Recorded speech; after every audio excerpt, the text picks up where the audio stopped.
Bro,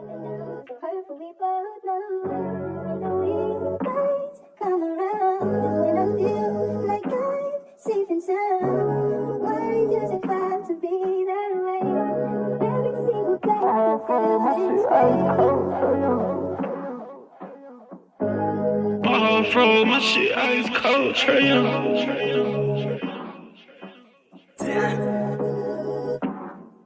And you know I wear my heart on my sleeve. You hitting all the reads, pack your shit like you finna leave. I go and hide your keys, put you in position to win. Bless you without a sneeze, bust you down in all the VV. Yeah, we was getting cheap. Overplay my part, I can't breathe. I feel the pain in my lungs. I thought we really was one. My heart cold like Trey Young. Overplay my part, I can't breathe. I feel the pain in my lungs. I thought we really was one. My heart cold like Trey Young. She ice cold, Trey Young.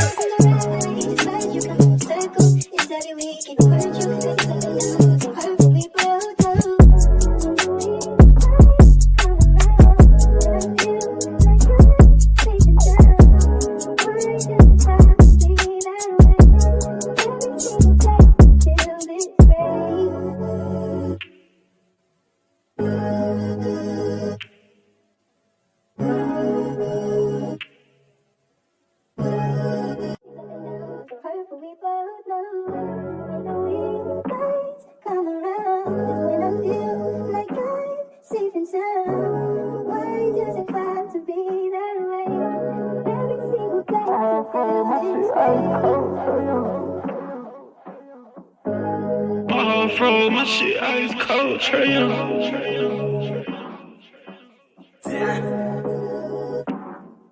And you know I wear my heart on my sleeve. You hitting all the reads, pack your shit like you finna leave. I go and hide your keys, put you in position to win. Bless you without a sneeze, bust you down in all the VV. Yeah, we was getting cheap. Overplay my part, I can't breathe. I feel the pain in my lungs. I thought we really was one. My heart cold like Trey Young. Overplay my part, I can't breathe. I feel the pain in my lungs. I thought we really was one. My heart cold like Trey Young. She ice cold, Trey Young.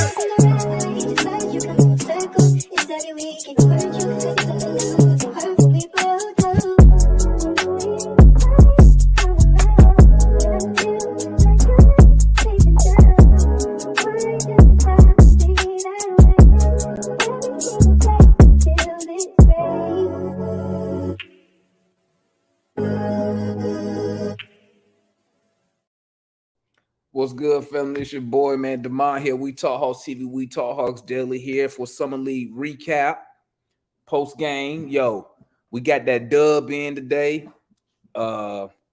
Great games today, great performances. We got Matt, we got Mike up there, we got Georgia Kid about to come on. Check it out, chat. What I want y'all to do is I want y'all to drop who you thought was player of the game. First of all, shout out to everybody who tapped in with the watch along. You know, was watching the game, chilling. They had me nervous at first, man. I thought we tricked off that game, man. I was like, damn. But the boys, shout out Tyrese Martin, man. He did his thing. 14 fourth quarter points. Tyrese Martin. I watched Tyrese Martin interview. He said, I'm going to tell you something, man. I think DeJounte Murray has a bigger effect than what I think, because he sat there and said, Tyrese Martin said, you know, he was talking to Murray, and he said he owed Murray one, talking about a good game. He said he didn't play good the first game. And then he said, you know what? I saw Murray sitting courtside, so I had to go give him something. You know what I'm saying? And, I'm glad that Tyrese Martin had a good game, man. You know, he is second-round pick. Picked it and came in the league in his 20s. Never really had an opportunity on the Hawks roster. I've watched him in College Park. I've been following Tyrese since we got him. I watched him in College Park the few times that College Park games was on YouTube. I watched him, and I thought he reminded me of, y'all remember when we sent JJ down to College Park? What was that, last year before last? And he was just dominating. I think he was having games of 20 rebounds, 20 points. you know, Tyrese Martin ended up doing the same thing down there. Good. I'm glad that the shot was falling for him tonight. If you watch the watching along, y'all know that I call him I call him smooth operator, because he doesn't have a lot of he's not a quick guy. He's not gonna hit you with no explosiveness, but it's like he playing slow motion, but he can get to a spot. He was getting to where he wanted to get to. So I got to tip my cap to him. Shout out Kobe Buffkin. I'm not tripping on Kobe's shot. I was really looking at him, how he was playing the point guard position. He missed some looks I thought he would have made, but maybe that's gonna come from experience when he gets more time. Very active. I like that. He's active out there. I like him on the defensive side also. Hopefully that's what can keep him on the court. If that shot not falling, his effort on defense. He drew a charge today. And y'all already know my guy Moji. I still don't think my guy getting enough opportunity out there, but I don't want him to be no ball hog out there, but I still would like to see a little bit more from him. Lundy was cooking early, so y'all know I missed the early part because I had to run my son to practice, and it got canceled. So we came back. When I got back, Lundy was already 4 for 6 from 3. So he looking good, but I don't, he's not really gonna get no time in Atlanta. He probably gonna do the year in the G League with the two-way dude. We got Norris. So all in all, at the end of the day, oh yeah, you're right, Xavier. And my last one, Cap, I just call him K, Big K, man, Capingelli. That dude, I'm gonna tell you what he remind me of, man. When I see him play, he remind me of a dude just like a blue collar worker, man. Put his hard hat on, bring his lunch pail, and go to work. So shout out to him. We didn't see no Brady Manic today. Don't know why. Maybe the front office and people wanted to see other players. We saw the Russian guy, not Russian, but whatever his name is, Pavlo, whatever his name is, that dude not gonna make it in the NBA. I'm gonna tell you that right now, because when he had those opportunities on the perimeter, oh man, them people took advantage of that. It was blowing right by him, but it wasn't from a lack of effort. I mean, he was out there trying, but it is what it is. You either got that lateral movement, quickness, whatever you want to call it, or you don't. Shout out my boy Rail from We Talk Mavs in the building with the big $5, man. Ooh, thank you, Rail. Oh, my King. Hold up. My boy King up in here with the 5. Salute my boy King, man. Hope y'all get Siakam. Is still a big thanks for Luka. Yeah, man, that'd be epic, man. The NBA would definitely love that, man. If y'all don't know, this is my guy Rail. King from We Talk Mavs, man. It's We Talk Mavs, We Talk Hawks. Blue Orange Tears with Uncle Freezy, man. We kind of building out our thing out here. So make sure you go tap in with King, Rail, and Freezy if you haven't. So let me go ahead and stop. Let me go and bring Mike on, and we got Georgia Kid. And real quick, Mike, before we start off with you, let me read. I'm a Raptor streamer. I've been asking Hawk fans online for a Hawk streamer to collab with. They brought me to this channel. I love to do a stream. Hey, tap in with me, bro. I'm available, man. I'm available, my guy. Okay, it's probably because of the Pascal thing. I'm about to say, but we got plenty in Toronto, folks. Roger. Hey, Toronto Hoop. My guy right here, right below you, old Rod. She a Raptor fan. He mad. Yeah, just let me know whenever, man. I'm available anytime, man. Tap in with me, man, and we can chop it up. You feel me? So talk to me, Mike. What's your thoughts on the summer league tonight, man? Oh, on the summer league, I mean, for his Mike say, fuck all that. I'm ready to hoop.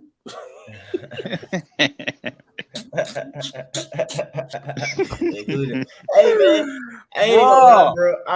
My bad, man. But I just get there at some point, man. I'm like, man, forget all this talking, man. Like, let's go hoop somewhere so I can understand where you probably coming from or something like that. Because other than that, man, I'm like, man, shut up, bro. But nah, you know what, man? You know what, bro?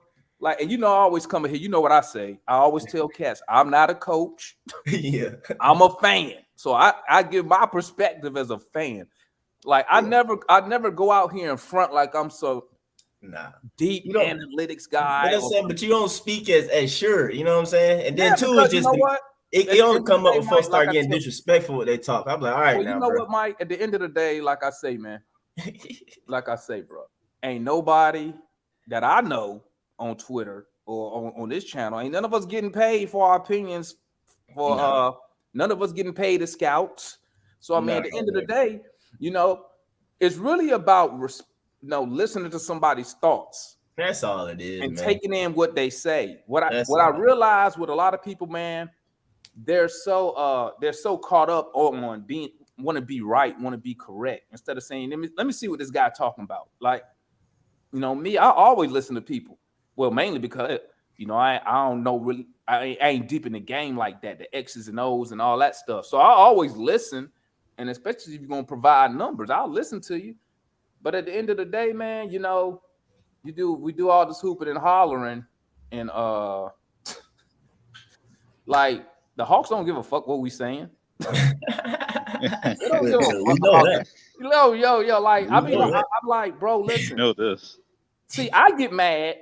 See, I tell people I'm emotionally invested in the Hawks, but I'm tired. I'm wins and losses. I don't care about all the other shit. I don't care about who playing. I don't care. All I'm about is wins. That's when I get upset. I get upset when we lose as a team, checking off the games.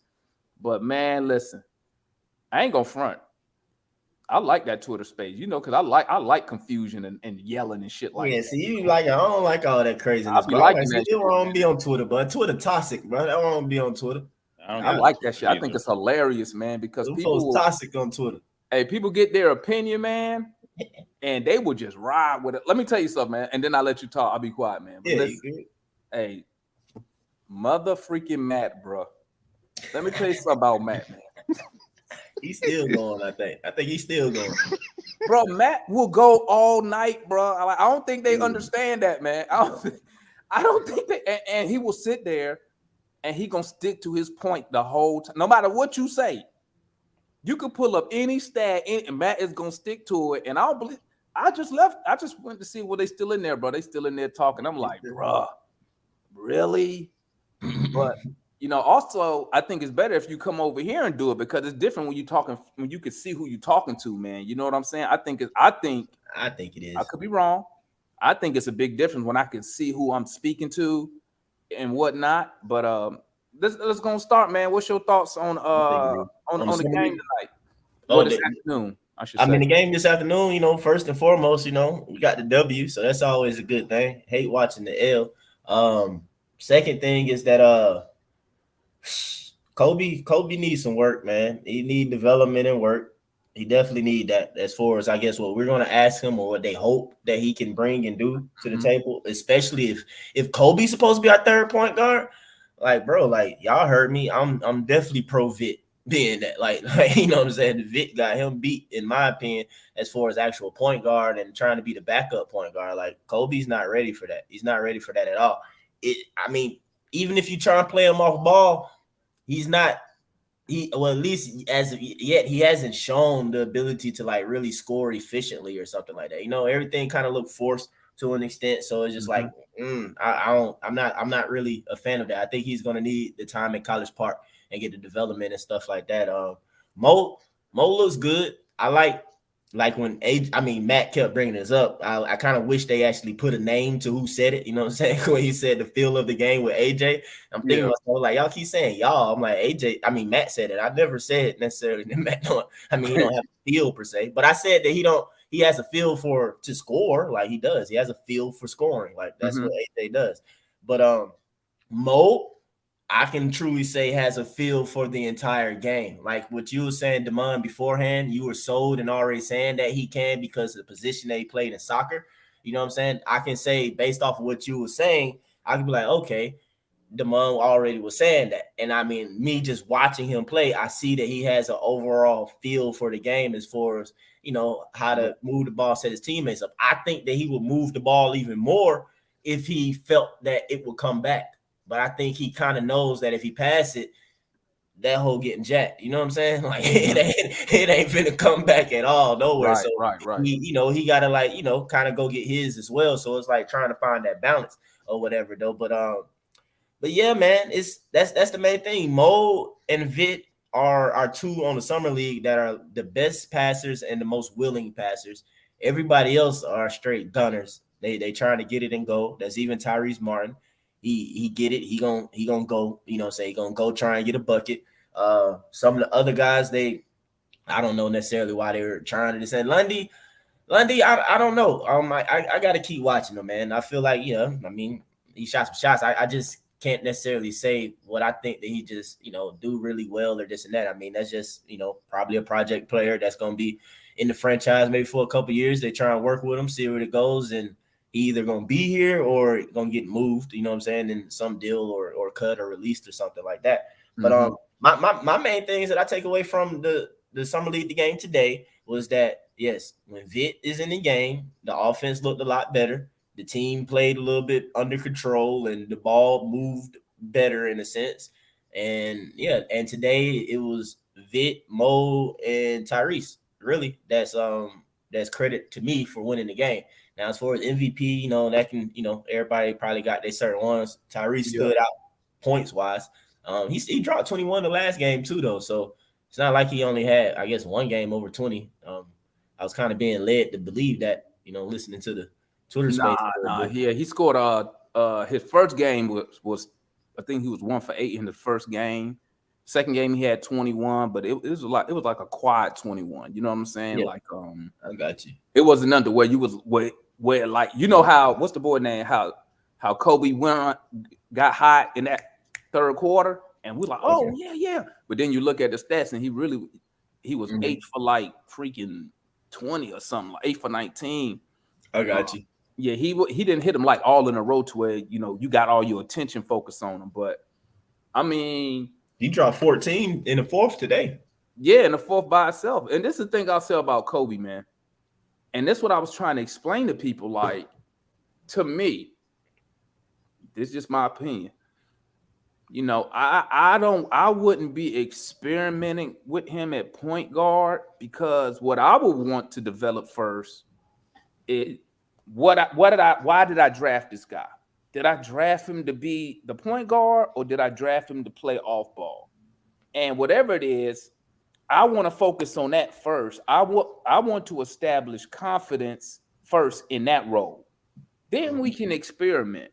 I think we are wasting our time playing him at point when, unless you're going to come off Patty Mills and he ain't really going to really play that much point guard. So why not? Why are we wasting his time? And what he's trying to be how can I say? He's trying to be a point guard when that to me he's not a natural point guard. He is a shooting guard. He thinks scoring first. Let that man go out there and do his thing. You know what I'm saying? But hey, it is what it is, man. At the end of the day, I can only really wait and see what Quinn does. I don't really think Buffkin gonna get that many minutes though.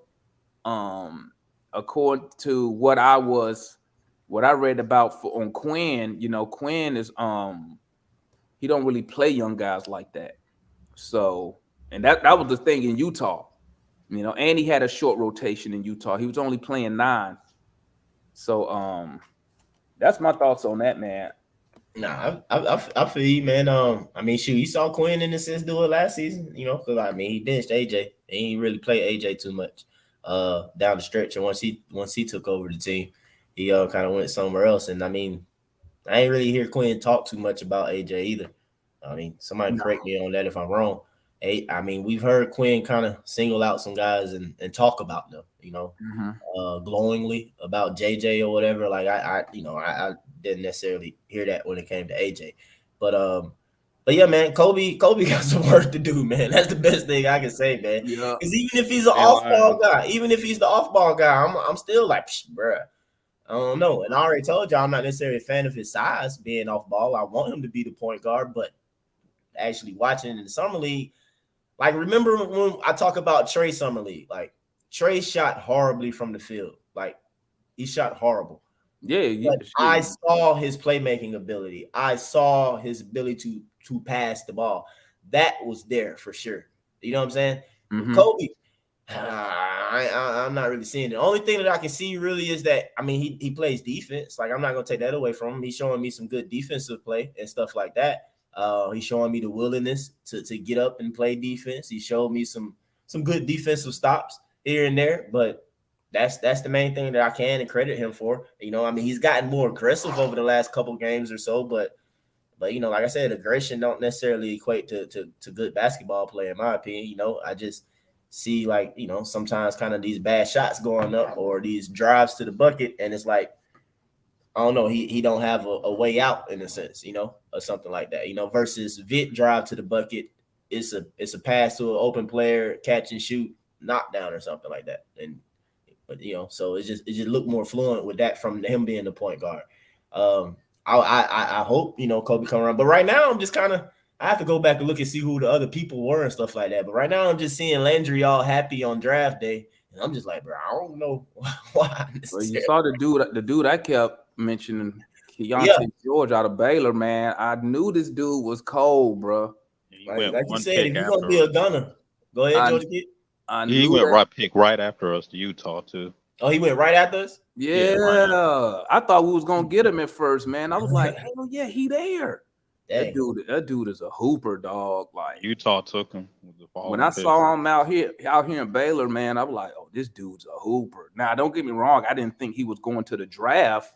You know, when I saw him out here in Baylor, I thought he was going to maybe do one more year at Baylor. But man, listen, this dude, Keontae George, dude, that dude can score at every level. That's why I was like, go get him. But now I don't know. Maybe his defense, so maybe that was one thing that kind of made Landry and them lean toward Kobe. You know, I give Kobe credit. I think he's doing a good job defensively. You know, he's made a couple good defensive plays, steals. I think today he drew a charge. So I mean, I think he might pan out. I'm not as high on him as I am Mo G, because I believe Mo G gonna have way more time, and he don't have no pressure. You know what I'm saying? So he can just come on. They can just bring him along slowly.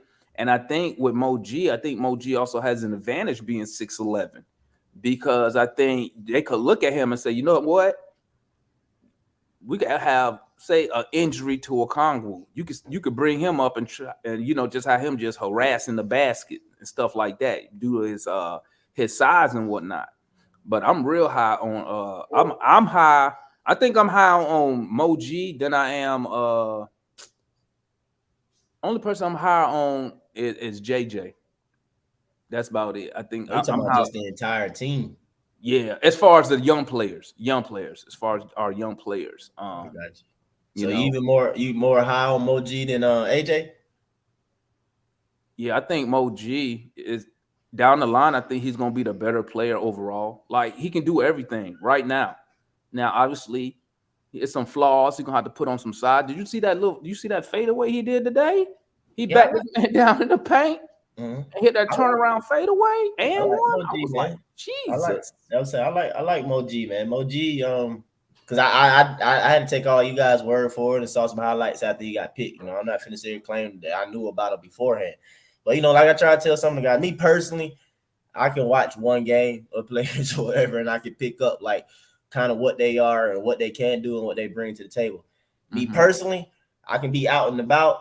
I can see somebody dribbling the basketball, just bouncing the basketball. I can tell y'all, like, yeah, bro, probably not that great. Not that, like I said, that's just me or whatever. But Mo, looking at him or whatever, he has an all around feel for the game. He knows how to go get the bug. I mean, he can get it from the perimeter, but even not that, you know, I'm not looking at that. Like, he can all day long catch the ball 15 feet, face you up, make a move or something like that, go and score, and also provide some interior passing, you know, and move the ball as well. It's not going to just be completely stuck with him, like, oh, he got it, you know, he about to shoot the thing. Like, he's going to set somebody else up as well. I mean, he showed the slight ability to you know, bring the ball down the court. You know, I'm not finna sit here and ask him to do that all the time though, but he shows that ability though. I see it, man. I see why, and that's probably the first. Like, they signed that man quick. They they put him on contract pretty fast. Heck And yeah. I mean, I can Second-round see. pick? Shit. I mean, because bro, look better than our first round pick. He do. You know, He so does. I mean, that's credit to Mo. That's definitely credit to Mo G, man. Like I say, he looks good. He looks good. He got a good touch around the basket, man. He can shoot the ball, you know, from the outside. I mean, he just gotta. I gotta keep watching him, but I haven't really found too much of a knack. Besides, I guess somebody else was talking about he can't be swiping down or something like that. I was like, okay, well, he probably get coached up a little bit to keep his hands up and not try and go down for the ball or something like that playing defense. But he's showing me that he dare on defense, you know, and he'll play defense. But like I said, I mean, I'm pretty sure some flaws would show, but he looked pretty solid, man. He definitely looks solid. He looks like literally he should have been our first draft pick. But I mean, I don't know how he went so late. That's kind of crazy. But hey, great for us though. Heck yeah. What's your thoughts on the game today, Georgia Kid? And Kobe's awful. That's all I can really say. I ain't gonna say he awful, man. Y'all be harsh as shit, bro. Then we trying to be nice, Georgia Kid. I'm over here. I judge, man. If you don't play up to the type of level, especially to be 13. No, he was 15. We 15. Yeah, awful. I mean, I think, like I said, man, I think right now, I think it's unfair to be experimenting with a young player like that. Now, if this was his second year in summer league, then that's different. You know what I'm saying? Yeah, experiment. You saw what you had in the regular season, but I've always been into, you know, I want to build confidence in my players. So I don't want him going out there and thinking, you know, go out there, have a couple bad games and mess up his confidence, man, because we got him trying to be, you know, be an alternate position than what he should be playing. You know, but once again, I ain't the coach, I ain't the GM. Maybe they got this grand plan. Maybe Quinn and them saw something in him to where they said, you know, we think his skills can translate at the NBA level as a point guard, you know, but I don't think. Let me see. Trey Murray can play the point.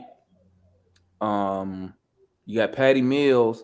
So, you know, I don't have a problem if he like the fourth point guard, but I don't think he's gonna be a legit backup point guard like day one. I don't think he could do that.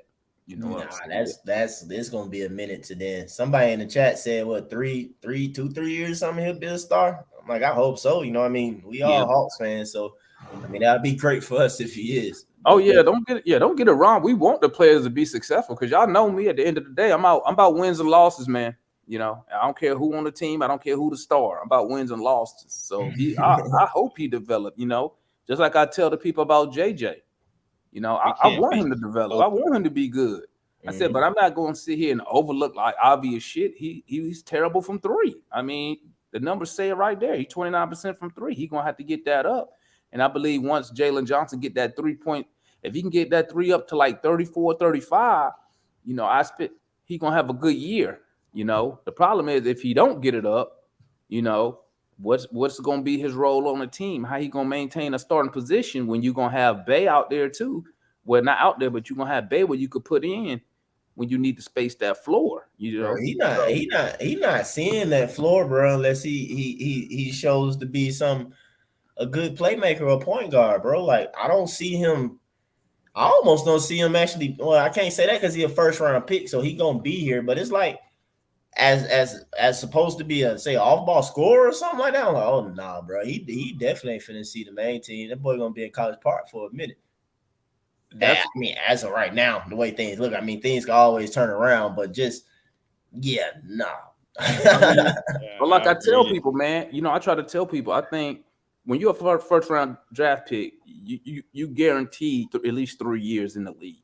Yeah, I don't have a problem because, and I've said this about all our young players. You know, I'd rather have my young player in the G League in College Park playing 25 minutes every night than sitting up here on the bench getting DMPs and playing in garbage minutes. I mean, but once again, you know, I don't know. Some people try to tell me you learn more just sitting on the bench, but in my mindset, I think you learn more when you actually participating in the activity.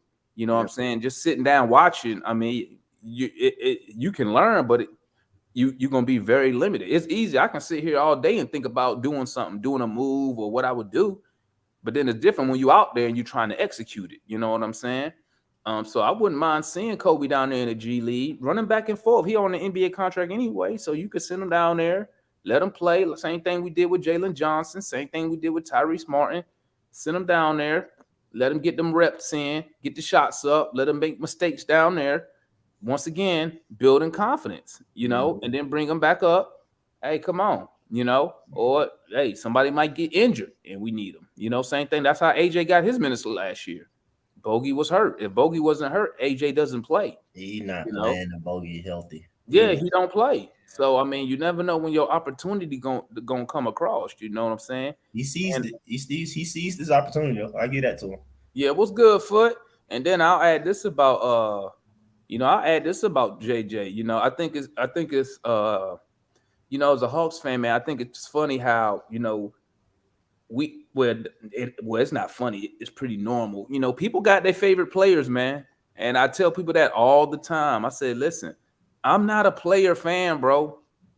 I don't, at the end of the day, whether it's Tyrese Martin, whether it's Jalen Johnson, whether it's whoever, dog, I'm about wins and losses. Hey. And I'm going to leave it up to Quinn. My favorite player always somebody who ain't playing. Quinn going to see it all. And he'll put the people out there that need to be out there to win the game. I don't give a fuck because I'll trade any of these motherfuckers. I don't care. I ain't tired of it. Matt, you finished or you got oh shit, here go Matt. Here go Matt. I saw Foot, but Matt, Matt been hiding. You all right, Matt? Man, them idiots. Matt just finished going to war, man. Oh, them idiots. But that's okay. It's okay. They'll learn. Hey, man, I don't agree with you often though, Matt, but I don't go in like that. You know what I'm saying? We gotta try and remain respectful and I disagree. Exactly. Civil. These people are unbelievable. But hey, but you know what? Let me say this away real from quick, the man. I'm gonna say this real quick, man, and then I'll be quiet so you and Foot can get chopped up. Hey, you made a good ass point, Mike. About the shot chart. Yeah. You were saying, okay, granted, he get those shots, but like you were saying, but those shots, that's the final outcome. You leave it, and when you added the context of he's getting those looks because of who's on the court with him, Trey, Murray, or whoever's on the court with him. Because then when you said that, I started thinking, I was like, there's no defensive scheme for AJ. Not last season. Right. So I was thinking this. When you said that, I started thinking about the games he played in Summer League, and I was like, wow, no wonder now it kind of made sense that he didn't have a good shooting two games. How can I say it? He didn't look like the player I thought he was going to look like in the Summer League because now you got people with attention on you. You know what I'm saying? He don't get that opportunity to go stand at the 3-point line and wait for penetration from the guard. And like you said, then make your decision based off the closeout that's coming.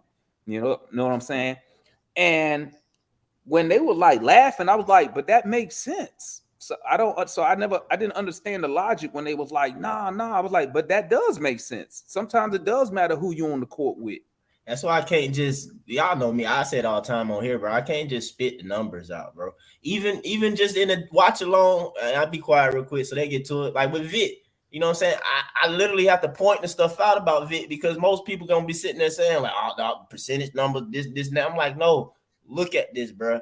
Number one, the overall offense is just more under control with Vic. You know what I'm saying? There's certain time, like I said, man, dude get the ball, he move it. That ain't finna count towards nothing.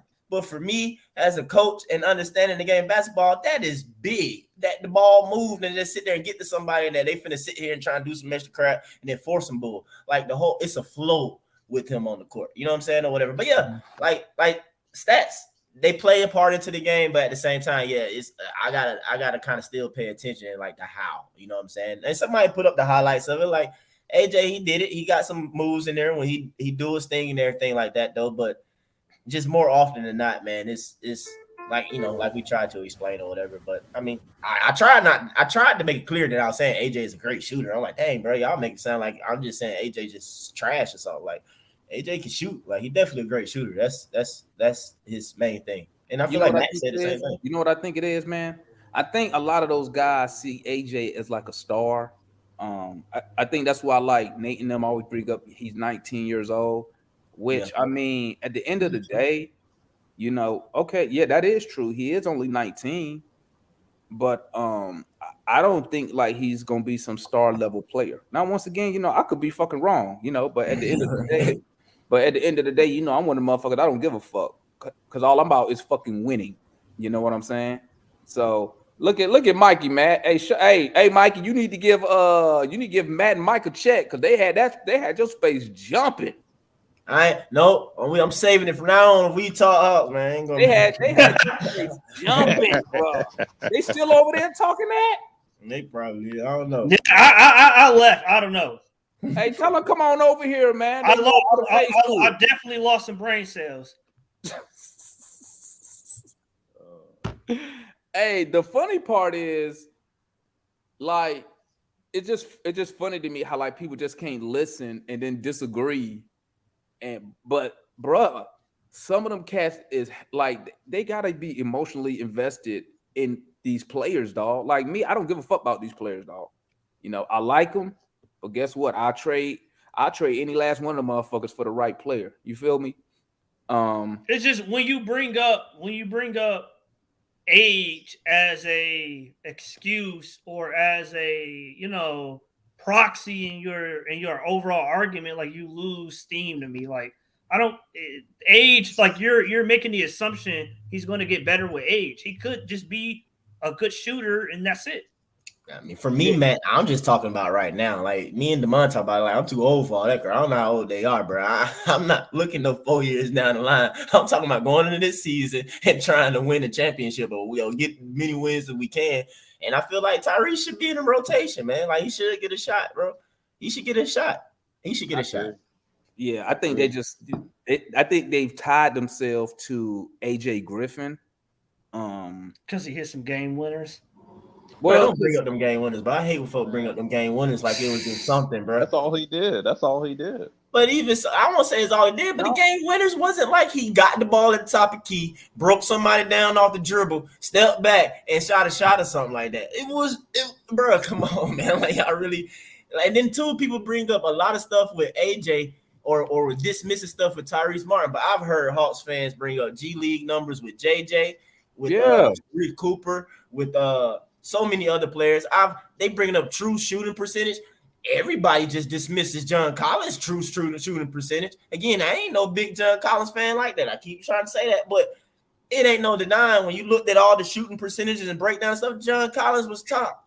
He was one of the tops in the league when it came to certain stuff. I know Matt don't necessarily like that part, but I'm just saying, I don't know. It's just some people, like they pick and choose with the stats or something like that. When to like who to use it for and stuff. And I'm just like, man, I don't know. But that's what I was saying when I say I think some of them they tied to JJ. AJ. They tied to him, so they're gonna kind of like Matt with Hunter. He gonna. I got legitimate stats and numbers and eye test to back it up. But the point is, stats don't tell the whole story. You're gonna defend Hunter to the end, regardless of what anybody say. But I got examples that I can go to. Well, they don't tell the whole story. To say a dude is 19 and that's my reason why I believe in him. I mean, what is that? I never tell the whole story, Matt. You know what it is? Once again, some fans like to tie themselves to the word hope. So at the end of the day, like you hope that AJ turns to this player. We hope JJ turns to this player. And that's why I try to explain to people, don't be invested, don't get emotionally invested in the actual player, dog. Because at the end of the day, first of all, you don't know what that player gonna end up being. We don't know what type of opportunity he gonna get. Quinn could look at AJ and be like, you know what? Which me personally, I'm gonna tell you what I think. I don't think he didn't play AJ because of the rookie wall. I don't think that was the reason, man. I don't think he that big on AJ. I don't buy that. I believe that in that 5-out system, you have to be able to move the ball. You got to be able to read and move the ball. And you're gonna have to be able to, and sometimes if I'm looking at summer league, the way they run in the offense, the way they playing, I think that you see that it's very minimum pick and roll. They barely setting screens in summer league, but they're all at that 3-point line. And I think you're gonna have to be able to be a little bit more dynamic than just what AJ provides. But once again, in defense of AJ, when he out there, you are going to have a Trae Young out there. So you're not going to see him do that. And it's just my opinion. I don't think you're going to see him do that summer league type performance because he will have a Trae Young out there who's drawing attention. He will have a Murray out there who's drawing attention. And then if we end up getting Pascal Siakam, another person that's going to draw attention. So players like him should be able to they should be able to eat big time because it comes back to what Mike says. It's going to be a whole bunch of closing out on him because they're concerned about the other weapons on the court. I'm going to get Mikey up here. What's good, Mikey? Yo, yeah, that was hilarious. I ended the space about like 15 minutes ago. I was eating dinner with my family at like 6:45 to like 8:20. I didn't even look at my phone, and Nate was just going up there co-hosting on his own. But, I came up to just say something quick. I can't stay long. But all right, what I'm trying to say, like with AJ and Tyrese Martin, the reason why I don't see Tyrese Martin getting any minutes, and this is not me trying to hate on Tyrese. I actually like Tyrese for his defense. I think he's shown a lot of promise defensively from what I saw in the G League and as well as these two games, as far as, staying in front of his man, just, not over exaggerating on defense. So that's where I think Tyrese Martin's best ability comes. But for me, as the roster is currently constructed, and I think Gerald was saying this in the space as well, I can't see him getting minutes because you've got the starting lineup as of the rosters right now. It's Trae, DJ. You got Dre still there, but we'll probably have him at the 4 or the 3. So you got Dre, and I think you'll start Sadiq Bey and then Okongwu because we're assuming that Capella is going to be gone. I know that's small. But who we getting in? But we can't do that yet, man, because it's like we moving Clint out the lineup, but we ain't assuming what we putting into it once he leaves. You feel me? I think it's kind of hard for me to do that. It's gonna be Bruno. Yeah, the backup's gonna be Bruno because we don't plan to get another center for Clint because we want Okongwu to start. Or that is what. No, but it might be. But even it don't matter the position. It could be a wing player or whatever. I need the full picture so I can participate in that type of thing. That's all I'm really saying. Yeah. Oh, that's a fair point. Yeah, but I'm just. Yeah, double O needs to start because we're getting because Clint has more value than John at his market's higher, so we will get maybe a first and a rotation caliber player. But if he's in the deal to Siakam, that won't happen because Clint will go to Dallas. We'll get Siakam. We'll also trade Sadiq Bey, DeAndre Hunter, and a first. That's the original package. I just want to say, Mikey, I said this before. I think that's stupid. Okay. To trade, I think it's dumb. I know you did. But dumb as hell. For me, to trade both of your wing one thing players, about Matt, is that you, man? You really saying that, Matt? It's dumb to trade both of your wing players for we all agree AJ is a 2. I think most smart people think AJ. Yeah, no, he is a 2. But okay, so I got a dude who don't have a foot. We just not everybody, but not me. There are people who've been complaining and, to use Gerald words, bitching about DeAndre Hunter's defense, and you're gonna put AJ Griffin in his spot. What the hell y'all think about to happen? Well, yeah, I agree with you. We're going to get worse defensively. We trade DeAndre Hunter. Obviously, it's not even close. We're going to get worse. But if I go with that lineup, and we have let's say we get Siakam. Dre is gone, Clint is gone, Sadiq is gone, and a first is gone. Let's say we get Siakam, right? Because it's looking like there's smoke. So with the smoke this far, it's looking like a lot much more likely that we get Siakam than not right now. That is what I last heard from Tim, who's going to host a space at 10:30 tonight, by the way, with Siakam and Hawks update. But so let's say we do it. So we're starting lineup of Trey, Murray, Bey, Siakam, Okongwu. Not Bey. AJ. You've got then off the bench. You've got a stagger, or you play Patty Mills. You can play Buffkin. I don't know who. Buffkin obviously hasn't looked the greatest at point guard in this summer league. Then the 2 guard off the bench. You got Bogey. You got Jalen Johnson at the 4, and then you got Bruno at the 5. Right now at the 3, there's a conundrum. You could start AJ, yeah, but if we want to play AJ at the 2, I don't think that can happen. Now Tyrese Martin is smaller than AJ, and I don't know how you could play Tyrese Martin at the 3 when he has to be able to guard a guard. At the 2, I'm saying you put Bogey. I would put Bogey at the 3. I would put Tyrese at the 2. Have Patty Mills at the 1. And I'm not saying that Martin should supplant AJ. I'm just saying AJ not good enough where Martin shouldn't play at all. Should be buried on the bench. AJ's not that good. No, I just don't see a path. Let me add something to this real quick, fellas. Yeah, I just don't see a path. I think but y'all keep talking about position, right? You know, most of y'all keep saying Quinn gonna play 4 out of 5 out, right? So from anywhere from 2 on up really shouldn't matter, right? 2, 3, or whatever, or even 4 shouldn't matter if you're playing 4 out or 5 out. So what about at that point it becomes defense? hold on. At that point it becomes positionless basketball, right? Offense or defense, right? So you know that's just the way I see it, right? That's what it now. The one thing that matters is that point guard who's running the point. That's the thing that's going to matter.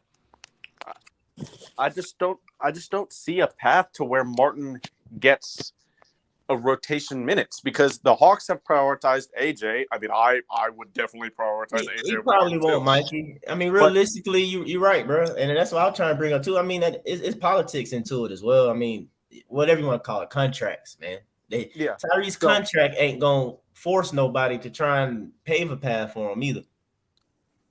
Yeah, so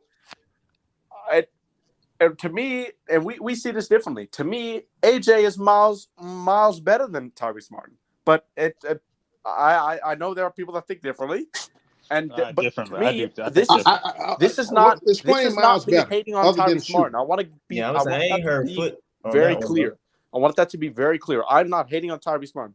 I'm simply saying with the Hawks trusting AJ, and I as well trust AJ, I just don't see how Martin can get consistent minutes. That is not me saying he shouldn't. That is just me saying how I can't see it with the current roster. Let me ask you this, Mikey. Let me ask you this. Do you believe that I'm gonna give you my honest opinion, right? All that shit they were saying in that Twitter space to me. I wasn't there for the last hour and a half, so. We'll say that. I'm gonna say this. To me, this is my opinion, man. Okay, and like I tell people, I ain't no fucking coach. I'm a fan. This is my opinion from a fan perspective, right? I don't believe that Quinn is actually sold on AJ 100%, and I'm gonna tell you why. Nate and them, they post the numbers, 50, 40, 90, all that jazz, right? To me, if he really a prolific shooter like that, you find a way to get this guy on the court, right? Now, when I ask why he's not playing, and the best excuse they tell me is the rookie wall, to me that's unacceptable.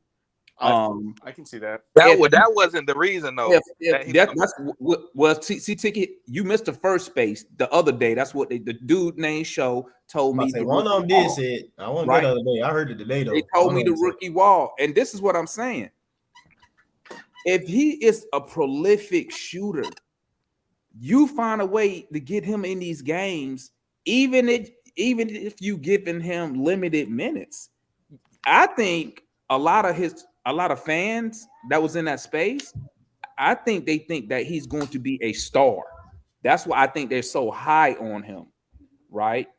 But I believe that Quinn is not sold on him. Why do I believe that? When Quinn took over, JJ wasn't playing. Yeah. It was AJ that was playing, right? And then he just stopped playing him. We was in here. I don't know if you was with us back then, Mikey, but we was in here. We was like, "Where's AJ?" No, you were there. No, I was. That was just when I was starting. Yep. Yeah, because I remember because I was trolling people because they was telling me that Nate didn't play young people, and that's why I was I was trolling Matt and analysts saying Quinn not playing our young dude. He's fresh off the rookie little all-star thing, and really I was just trolling Matt and analysts. I have and a lot. I think a reason for that as well, which a lot of people have glossed over, is that Bogey starting to after Bogey signed that extension, right? A lot of people, whatever you think about that extension, get that contract out of your head. He was balling in the second half of the season. I think they wanted to give more minutes to Bogey because of how well he was playing. Now that's just it. Imagine if he started the season, Mike. Now I was about to say that, Mike. What you just said, Mikey, it makes sense because we can all agree that if Bogey wasn't hurt, AJ doesn't get that many minutes at the start of the season. That's what I told Gerald. He doesn't get an opportunity to start the season, right? Now, obviously, if Bogey was healthy to start the season, now obviously, AJ wouldn't have played. Right now, obviously, he could have got minutes because we don't know. Maybe Bogey could have got hurt later on, but we can all agree if our roster was healthy, he does not get those minutes early, especially from Nate McMillan. Yeah. Right. So we can agree on that, right? But I'm telling you, man, I feel there is something. Why? Because now you go to summer league, right? And I know, summer league don't mean experiment, right? Yeah. Now, I believe that Quinn and the coaching staff believes AJ lacks certain things. That's why they're doing this experiment, right? That's why Absolutely. Hey, Damar, can I go after you finish? Yeah. So let me know if I'm sounding crazy, Mikey. Okay. I believe they doing the experiment because I think maybe at Quinn, if somebody on that staff front office think he's missing something, he's lacking something, because I don't think if he was like, say he shot those numbers but was a starter on the team, right, getting heavy minutes as a rookie, I don't believe he played summer league this year. If they thought that he was a complete player. So I think that Quinn is something he don't have. That's why Quinn wasn't playing him, right? The rookie wall thing, I don't take that as an excuse because he could have staggered the games. He could have staggered his minutes. You know what? Hey, young blood, I'm going to play you 10 minutes tonight. We'll take the next night off so you can recoup, whatever, and then I'm going to play you again. Bro, he's flat out was giving this dude DMPs, and he was healthy as hell. So I'll tell you what I think, and then Gerald can. Hey, let me get Mike a response ticket, then you can go. Yeah, not my ticket. Response real quick. So, okay, there we go. Yeah. So I think I don't think it's crazy, but I do disagree because there's a way, there's a path for you to get to jump to that conclusion. Yes, but I disagree because AJ, when he's on this, as of right now, if AJ Griffin is on this Hawks team, he will be asked to do nothing of the sort when he is on the floor with either Trey or Murray or Buffkin, because Buffkin is still a better playmaker than AJ. Even we all agree that AJ needs work on his Buffkin needs to work on his passing more. Hey, so Mikey, we don't even know if he's going to play. Okay. But both suck. And passing, and for me, I think that Trey or Quinn or Lang, anybody who's got some summer league authority is telling AJ, okay, in certain emergency situations like end of the shot clock or we have a scramble possession where Trey is down in the backcourt, or something like that, anything like that. There's going to be times where you need to handle the ball. That isn't our main goal for you, but there are going to be those times. This is the time to experiment, and that's that's my thinking of, giving AJ the ball at the top of the key, running the pick and roll, and trying to find ways to break down the defense and dish it out to guys. Well, how did he look when he did that, Mikey? Hold up. Obviously, he Hold looked on. bad. I'm trying to be quiet too, man. You gotta be quiet. Yeah, Let me Matt, let you. obviously Hey, y'all he ain't looked finna bad. turn this into Mikey's Twitter space. And then go to ticket after. Yeah, obviously he looked bad, Matt. All right, so this is what my point is a little twofold. So number one, we knew when Quinn said in his after he got hired that he wasn't going to play I think he said a 9 to 10 man rotation. In other words, he wasn't going to play as many players as Nate played. So we knew that he had to choose essentially between JJ and AJ. Right. I think we called that out on the show. Yep. Up until that point, there was nothing that was shown by JJ to say that he deserved those minutes that he got after Quinn took over. Now we know the upside, but it took JJ a while for him to kind of like play up to it a little bit. So in my mind, there was something behind closed doors that I feel like happened between AJ and Quinn for JJ to just all of a sudden take those minutes. He pulled the Obi. Huh? He pulled the Obi topping. I don't know. I don't know what happened, Mike. But so if you get what I'm saying, the reference, Obi and Thibodeau. They got into it. Yeah, I think he's on audio saying this nigga can't coach something like that. But you have to worry about that. I don't know if it was that crazy, but something had to happen. Like they must have met each other wrong or something, because AJ was playing miles ahead of JJ. So they all dookies. My bad. They all dookies. So but as far as like this summer league thing, I don't really put too much into it when it comes to a player that already got NBA experience and he already locked into the roster. Now, if he was fighting for a roster spot, I would be evaluating it a lot differently. Buffkin, I don't think he's ready.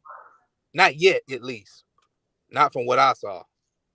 I kind of mentioned that on the space earlier. That's crazy, man. But I know a lot of y'all like to pick with Buffkin, but no, I wanted Keontae George. Right. Oh, I got you. But I'll tell you this. Up to now, the best player on the floor been Mo G. Oh, you know what? This summer league.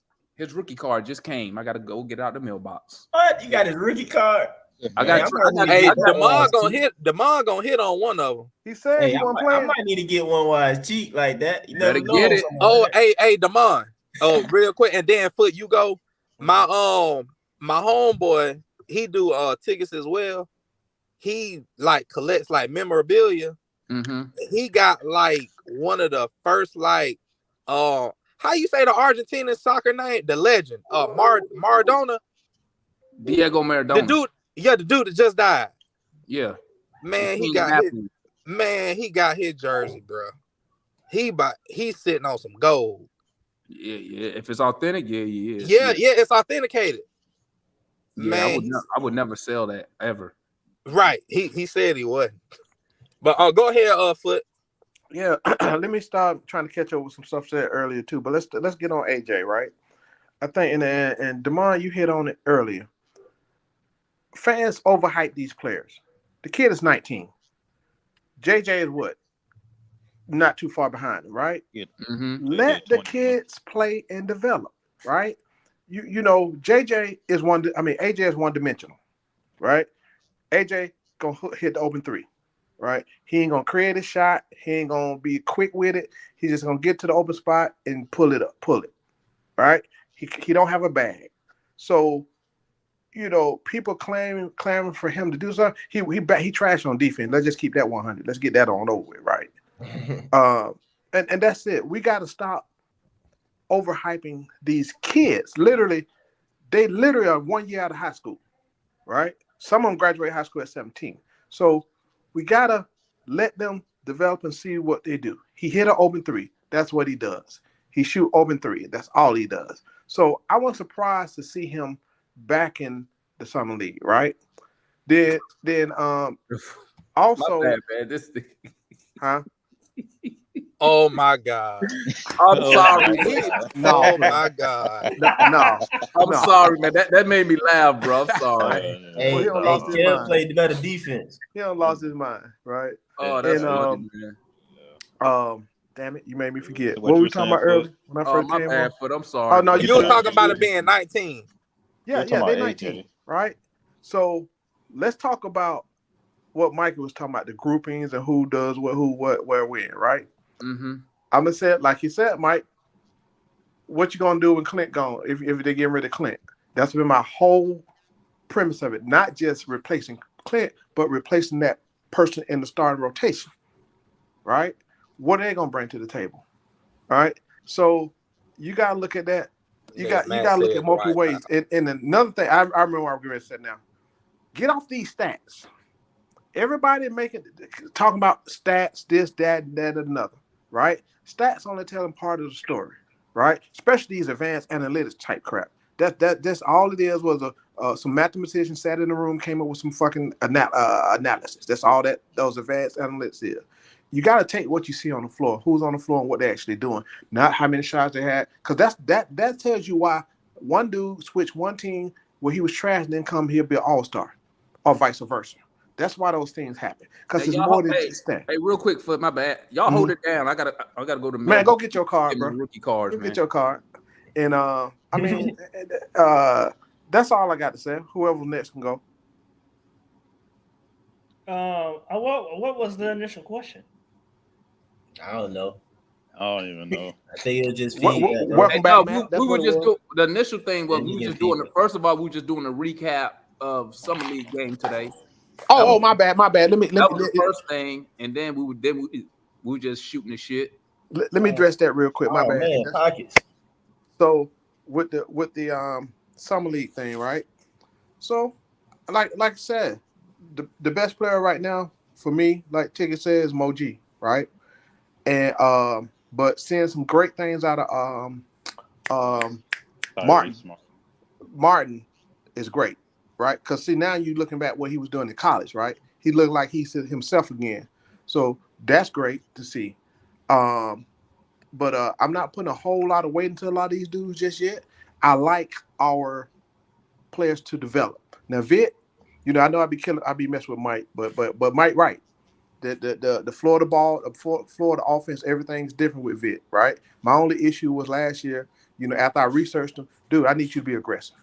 You look for your shot at least. I know you're a distributor, you're a facilitator, but sometimes you gotta look to score because he got the damn skills to do it. That's what be pissing me off. He got the skills. So I know our boy, the Beard didn't get a lot of PT. I understand why today, but it's going to be very interesting. And let me address one thing.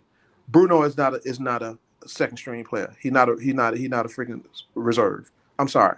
Bruno is not no second string center. If we go with Bruno at second string, come out mid, hell no. You still got the boy playing out of position.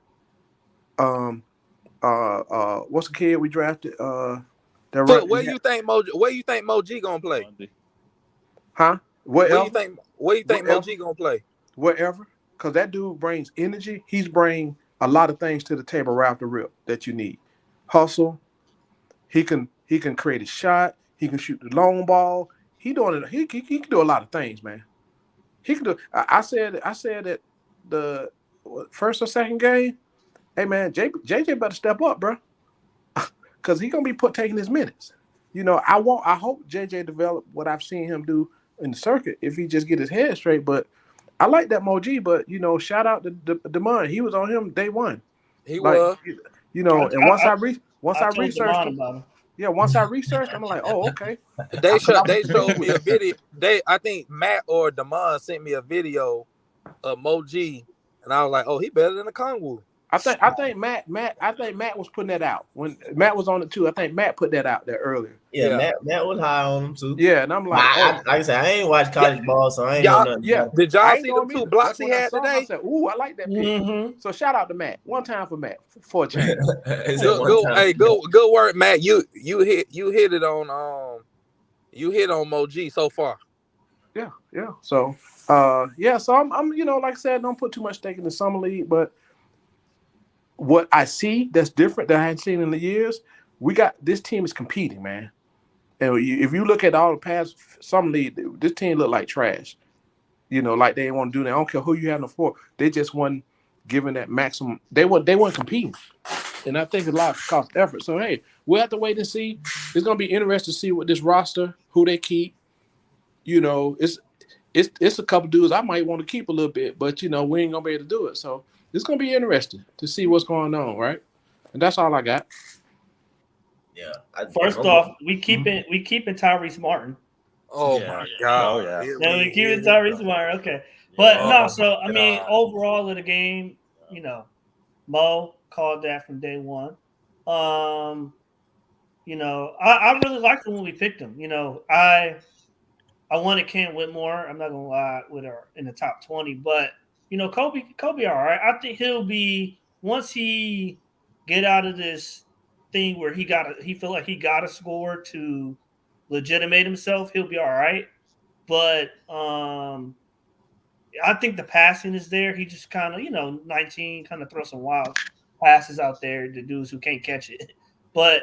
I think Kobe will be fine. Once his shots start falling and the game slow down, like he need to be in OTE or something. He need to be. Kobe will be all right. Get some rest of the summer, get some preseason games under him. I'm not saying play him right away in the regular season, but hell no. I think by Christmas he'll be all right. Said Mo by Christmas? No, Kobe by Christmas he'll be all right. Yeah, he'll be all right. Do what? All right, do what? Smoking. No, Matt must be backup point guard. I'm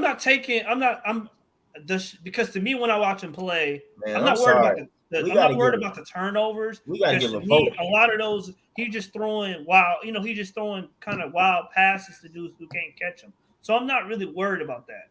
Why not? Hey, get Show in here. He in the chat. Yeah. Oh yeah, bring his ass. Get Show in here. Bring his but ass. Before we go down that path, bro, we gonna have chat. Everybody, give me your vote. Everybody who on here right now, give me y'all vote, man.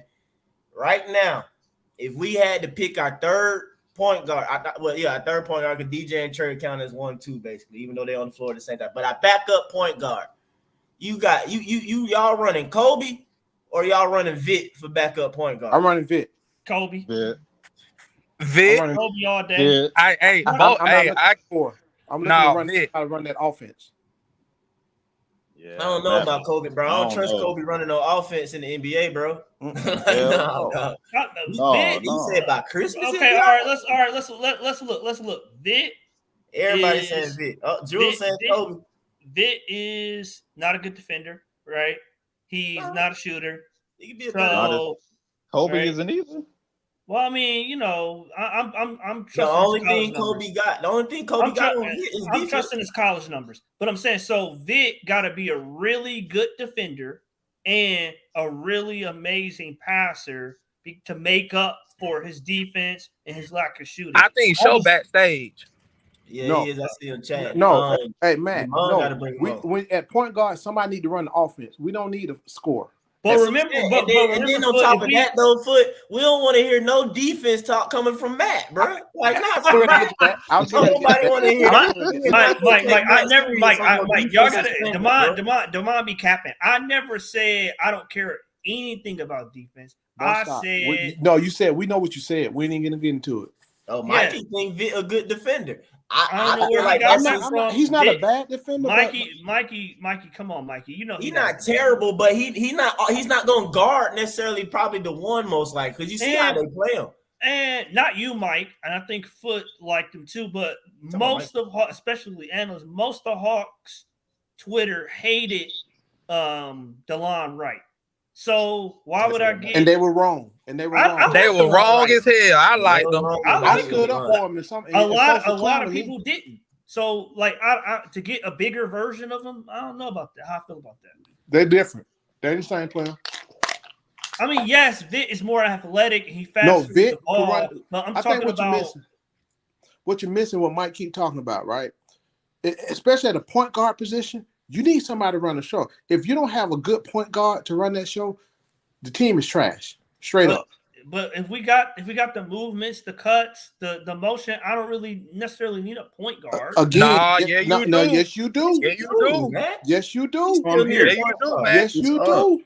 Oh, that go show. What's good? Show. Hey, hold up real quick, man. Look at that, bro. Look at that. Let me show y'all what I got. The emoji card. Just the emoji card. Oh, hell. Yeah, you know he had a rookie card. How you get a rookie card? Hey, Demond,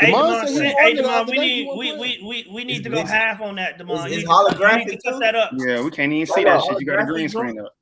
This one, hold up. Let me turn that shit off. Hold up. This one, see through. He ball out this year. I buy it from him about 25. Hey, do it work like Pokemon cards? They holographic or something? I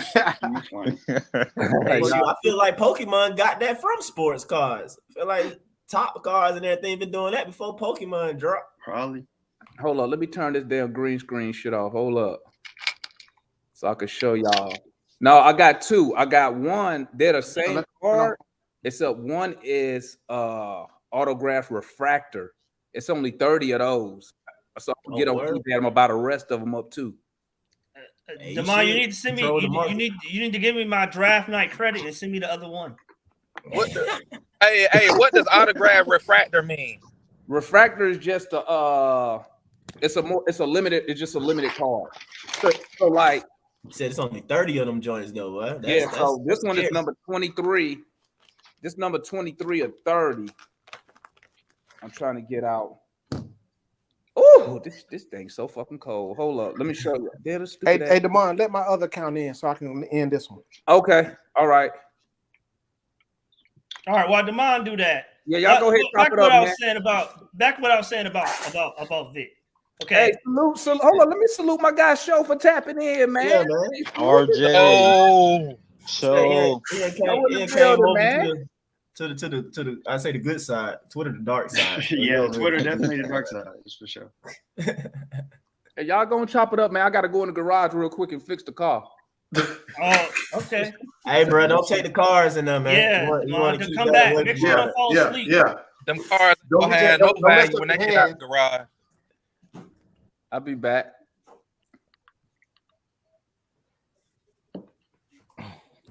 Hey, man, I had to come on to get on this Kobe thing, man. Listen, bro is not a point guard, man. Stop trying to put the man as a point guard. He's you Vic, Rock. You Vic. Hey, I would go with Vic, man. I would go with Vic. Kobe is not a point guard. He wasn't even supposed to be a point guard when he was in college. Come on, man. I watch Michigan basketball, Matt. You watch Michigan basketball. Dude is not a point guard. He's a two. No, yeah, he's a combo guard. Right, but he's more of a two, though. That's true. That's true. If you watch Michigan basketball, man, the only reason why Kobe was playing the one, he was playing more so the two than the one, but the only reason why he was playing the two most of the time was because Whitmore got injured. And because Whitmore was injured, he played more of the two guard, but he's not a one though. That's why you see a lot of the turnovers and bad passes and stuff like that. Dude is supposed to be the two. I think they were just trying to see if he could play some point guard in a crunch time. That's really right. I thought he was all right at the one. He just was a little late on his passes. Like sometimes you just be a dribble or two late on a pass and it turns into a turnover. I think he was seeing like his reads weren't bad. It wasn't the reads, it was just the timing. Right. You know why though? Huh? You know why he late? Because he's seeing the game slow. Because he's a 19-year-old rookie. I don't know. I mean, but that's just my opinion. Like we'll see. He got at least 4 more years with the Hawks if he don't get traded, and we'll see if he can be a point guard or not. Who we talking about? I mean, I don't think But age got right, anything to do with being a the point issue, guard. But the thing about it is right now is when you're talking about our backup, like our two line, like our our twos is if you're playing with Bogey, it's not really imperative to me that you can truly run the show because Bogey's as good on ball as half the backup point guards in the league anyways, because he that's what he does in the second unit is score and play make. Like he just keeps the offense going. So his ability to play on the ball some and off the ball some is what you kind of need next to Bogey, unless you just want Bogey to spot up. But then you're limiting limiting his skill set because you're not paying him $18 million a year just to shoot. But that's just me. No, but what he does, he keep the defense honest, right? Because he moves True. around a lot. True. He run around off screens. He move. He don't stay still. So True. you got to take that to the account as far as his playmaking, Who right? who you talking about? Bogey. Oh, yeah, But okay. Vic can't shoot. That in the account where he creates stuff, right? Mhm. Without the ball. Right. So But he that's creates bad. with the ball too, though. Yeah, I know that. But what I'm talking about, more important, he creates stuff without the ball. He make them play defense. Everybody should find out what the hell Bogey is, just like they do Steph. Where is he? Let me shade over here to his side. You feel what I'm saying? So that's how can I look at it. Not necessarily, yeah, he can run the point, but he's not efficient running that point because that's going to take away they're going to take away what's key to him is that damn shooting and getting them shots up. That's where he excels. I'm saying, I think ideally, if you can, you let Bogey really be a two and not necessarily have to worry about the playmaking and running the offensive part. Mm-hmm. If you throwing Kobe out there still, Bogey's still going to have that responsibility to where he needs to kind of run things and stuff like that. You got Vic. Bogey can literally go and be off the ball and be Bogey. I don't think Vic can't shoot. Don't mistake Kobe's aggressiveness and willingness to pull up off dribble on people as him like shooting better than Vic. Vic just not going to do that. He's not going to force anything, in my opinion, stupid. Well, you have to remember too, but though, Vic man, ain't never been a good catch and shoot guy. But listen, ever. Vic comes from European basketball, man. Yeah, they don't do that. That's European basketball in a nutshell. You get your guys involved as a point guard. He's not. I need him to score. I need him to have the threat to score. Because, no, you don't. Yes, I do. Not necessarily. I'm shrinking the floor. If he can't score, I'm shrinking. But then the floor. question is, if that's the case, is what separates him from Patty Mills? What separates him from Patty Mills? Patty Mills is a better shooter than both of them, but right. Vic is 6'7". Patty Mills once again keep us short in the backcourt. You already undersized with Trey and DJ. Are we talking about twos? We're not talking about playing with Trey and DeJounte, are we?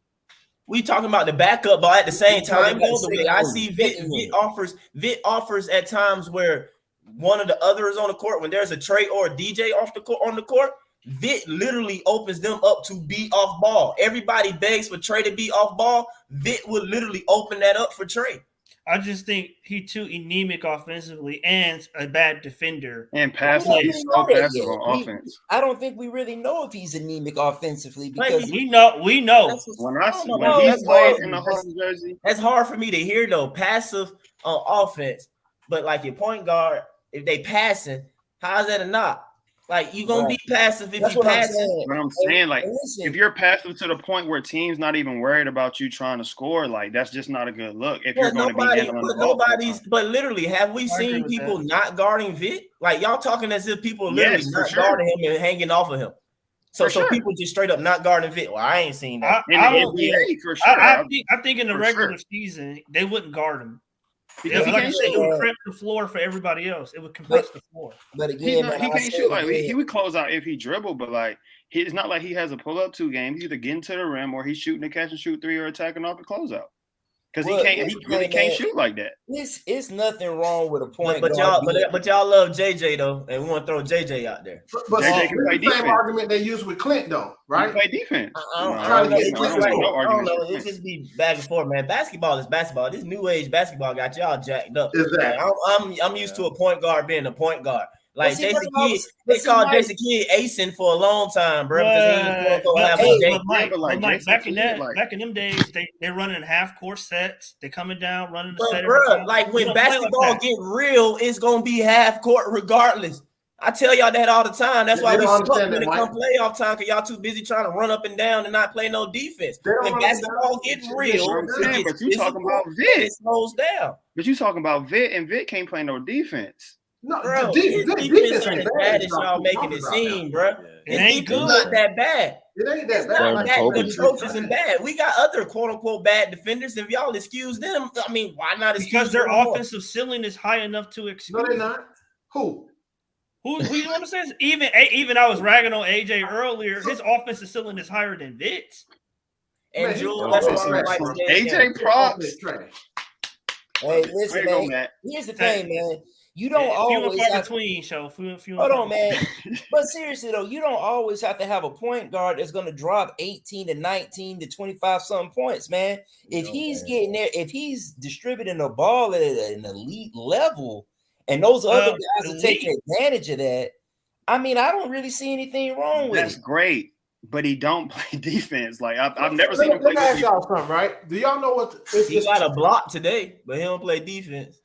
Hey, what's the most important positions in basketball? I think it's the wing.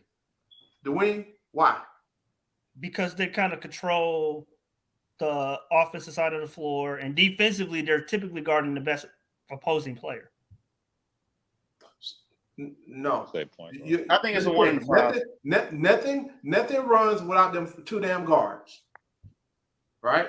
If your two guards are trash, your team is trash. Everything starts and ends with the guys with the balls in their hand. That's what y'all need to understand. No, I mean, look at Boston. Look at Boston. They don't have a great point guard, a great facilitator. Where's the championship, Matt? Their wing does. That's why I said the wing. But Matt, here's my thing. You say Boston doesn't have a point guard, but I counter that and say, where's their championship at without a point guard?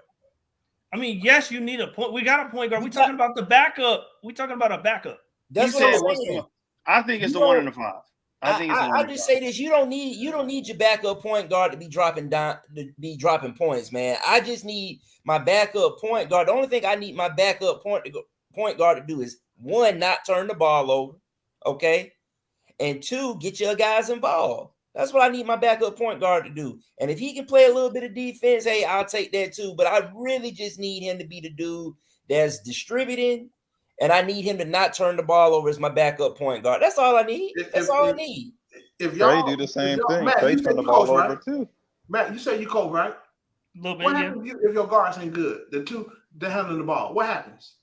Yeah, it creates problems as far as getting to your offense. But at the same time, if I got a good wing, if I got a good point forward, then I'm good. I just let him facilitate. I'm gonna ask you this again. Whether it's point, wing, whatever, it's two guys that need to be important. It's two guys who handle the ball the most. So if your wing doing all the scoring, he handling the ball, right? All right, again, you go back to positionless basketball. Y'all keep talking about 1, 2, 3, 4, 5. It's a spread offense type thing now, for the most part, right? It's a spread.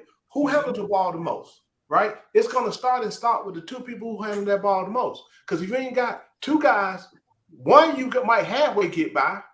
But if you ain't got two guys that can facilitate and help and control that ball and dribble that ball, you ain't finna do nothing. I don't give a damn what kind of defense. Because at the end of the day, you got to put points on the board, right? Because guess what? If a guy can't pass, can't do the entry pass, or can't do the cross, whatever, that shit going the other way. That's why it's important. It's going the other way. We talking about a dude that's gonna get 12 to what? How many minutes is Trey gonna play this year? 35, 38. So we talking about a dude that's gonna get how many minutes? 13. What they got to do with what I'm talking about, though? Because I got Trey and Murray that's leading the show offensively. That's not what we're talking about, bro. Those starters, right? When we comparing Vic with the other guys, right? And I'm saying his minutes are so minimal. But it doesn't matter. We weren't talking about minutes. We was talking about actual skills, right? When we was comparing Vic to the other guy, right? So when me and Mike was talking about, we're gonna take Vic because he's a facilitator. I don't need him to drop me 15 points, right? It's somebody got to facilitate. Period. And I'm saying, I hear that point, Foot, and I'm saying that if I have an offense that's predicated on movement and spacing, I don't necessarily need a It dude doesn't matter. to That set up doesn't matter a what it's set predicated every on. time because it's going to be Matt. It Yeah, doesn't matter. and no, Matt, my bad foot. I kind of get what you're saying, but you still need it, bro, because I'm watching guys, and we said it in the show along. I'm pointing out ball hog plays. Guys should have gave the ball up or something like that, bro. You can have the movement, but when it ain't in guys to pass the ball, they will miss it every single time. They will miss it majority of the time, or in the words of Show, be late. They're late because they're thinking of scoring first. And now they miss their teammate cutting. And now it's, the defender on me. Let me look the pass. Now you're late. And it's turnover. And it's a turnover or something. Yeah. See, Matt, I just don't see it. I don't see it. I don't see it. As a coach, as a coach, right? You know what I need? I need me some guards that can run the offense. That's the first thing. I don't give a damn for dudes 6'10", 6'11", 7 foot. I need somebody to run the offense and control the ball. I don't need nobody who can't pass, can't facilitate, and turn the damn ball. Because if they can't do that, they're turning the ball over. This is what I see. This is what I've seen for years. And one thing too, for just on the physical aspect of it, before Kobe could even take over that backup point guard role, he's going to have to put on some weight. Dude is getting pushed off his spot a lot. Mm-hmm. You know what I'm saying? Especially when he drives to the basket. So what I'm saying is, I would like to see him do it, but he's just not ready. Dude, like I said, he has to put on weight. They were talking about that even during the summer league game, how he was getting ran off his spots. Guys were pushing him off to the rim, and that's why he didn't get a lot of foul calls either, because he wasn't going to the body of a lot of guys when he was going to the hole. He was basically just going straight up, going for the layup. I'm just saying, I think he can do it, but he's just not ready to do it right now. Vit would be more ready to do it right now. Correct. I agree. Especially if you're talking about winning right now. Yep. So I would go with Vit just because he's ready to do it right now. I'm not, because Kobe, he's gonna have to put on weight. I think dude is like 6'4", but he only weighs like, I think he only weighs like 180 pounds. That's pretty small for somebody who's like 6'4". You know, he would definitely. How much DJ weigh, by the way? Just so you know. Shoot, I think DJ is like 195, almost 200. DJ is strong though. DJ ain't that big. He's strong. That's me personally. That's why I always tell y'all I hate this small backcourt. DJ is a mismatch at point guard, but we throw him at the 2 guard. And I try and tell y'all, he can play better at defense. But the reason why he gambles more, or I see the gambling more, is because they catch the ball. And most 2 guards catch the ball, he's dead. They putting their shoulder into him and stuff. He can't lock no big 2 up, bro. He can't do it. He's a point guard defender. He can try. He does his good job. He tries, but at the end of the day, it's a physical mismatch. Point guard defender. And that's what I'm telling y'all. I don't like that. Vit give us a change of that. Patty Mills still gonna be small in the backcourt. Vit is 6'7". He's 6'7". He could be 6'9" if he don't play defense. What difference? Here's my thing, though, man. Sometimes you have to throw size at size. Sometimes, when you play basketball, you have to throw size at size. A lot of times, but like, that's the way I look at it. Wild shit, actually. Sometimes you just got to throw size at size, man. Sometimes you got to say, look, man, this is a big dude. I got to throw my big dude out there too. Pause. I put Jalen at the 1 before I do that. Dead ass. I'm so serious. I put Jalen at the 1, Bay at the 4 before I do that. If we talking 2s. Who that, Malak? Yeah, come on, Malak. Come JJ not that type of assist guy like Vit, though. JJ more of a transitional assist guy. Man, stop that. Don't need cause so you want Vit can truly run the offense. JJ not run the offense in that way. I'm not saying JJ can't pass. I'm not saying that. But it's not like facilitator, fellas. Run the offense. Like, I'm saying, but is it that he can't do that, or is it that that's not the way he was developed to play until 3 months ago?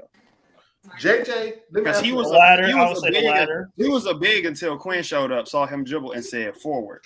Wing. Again, no, he wasn't playing 7. Yes, JJ, all his life, from 10th grade, JJ been on the exact same thing. He was the biggest damn dude on the court, and for people who think he don't gain his weight, JJ was looking like this shit in high school. I seen this shit in person.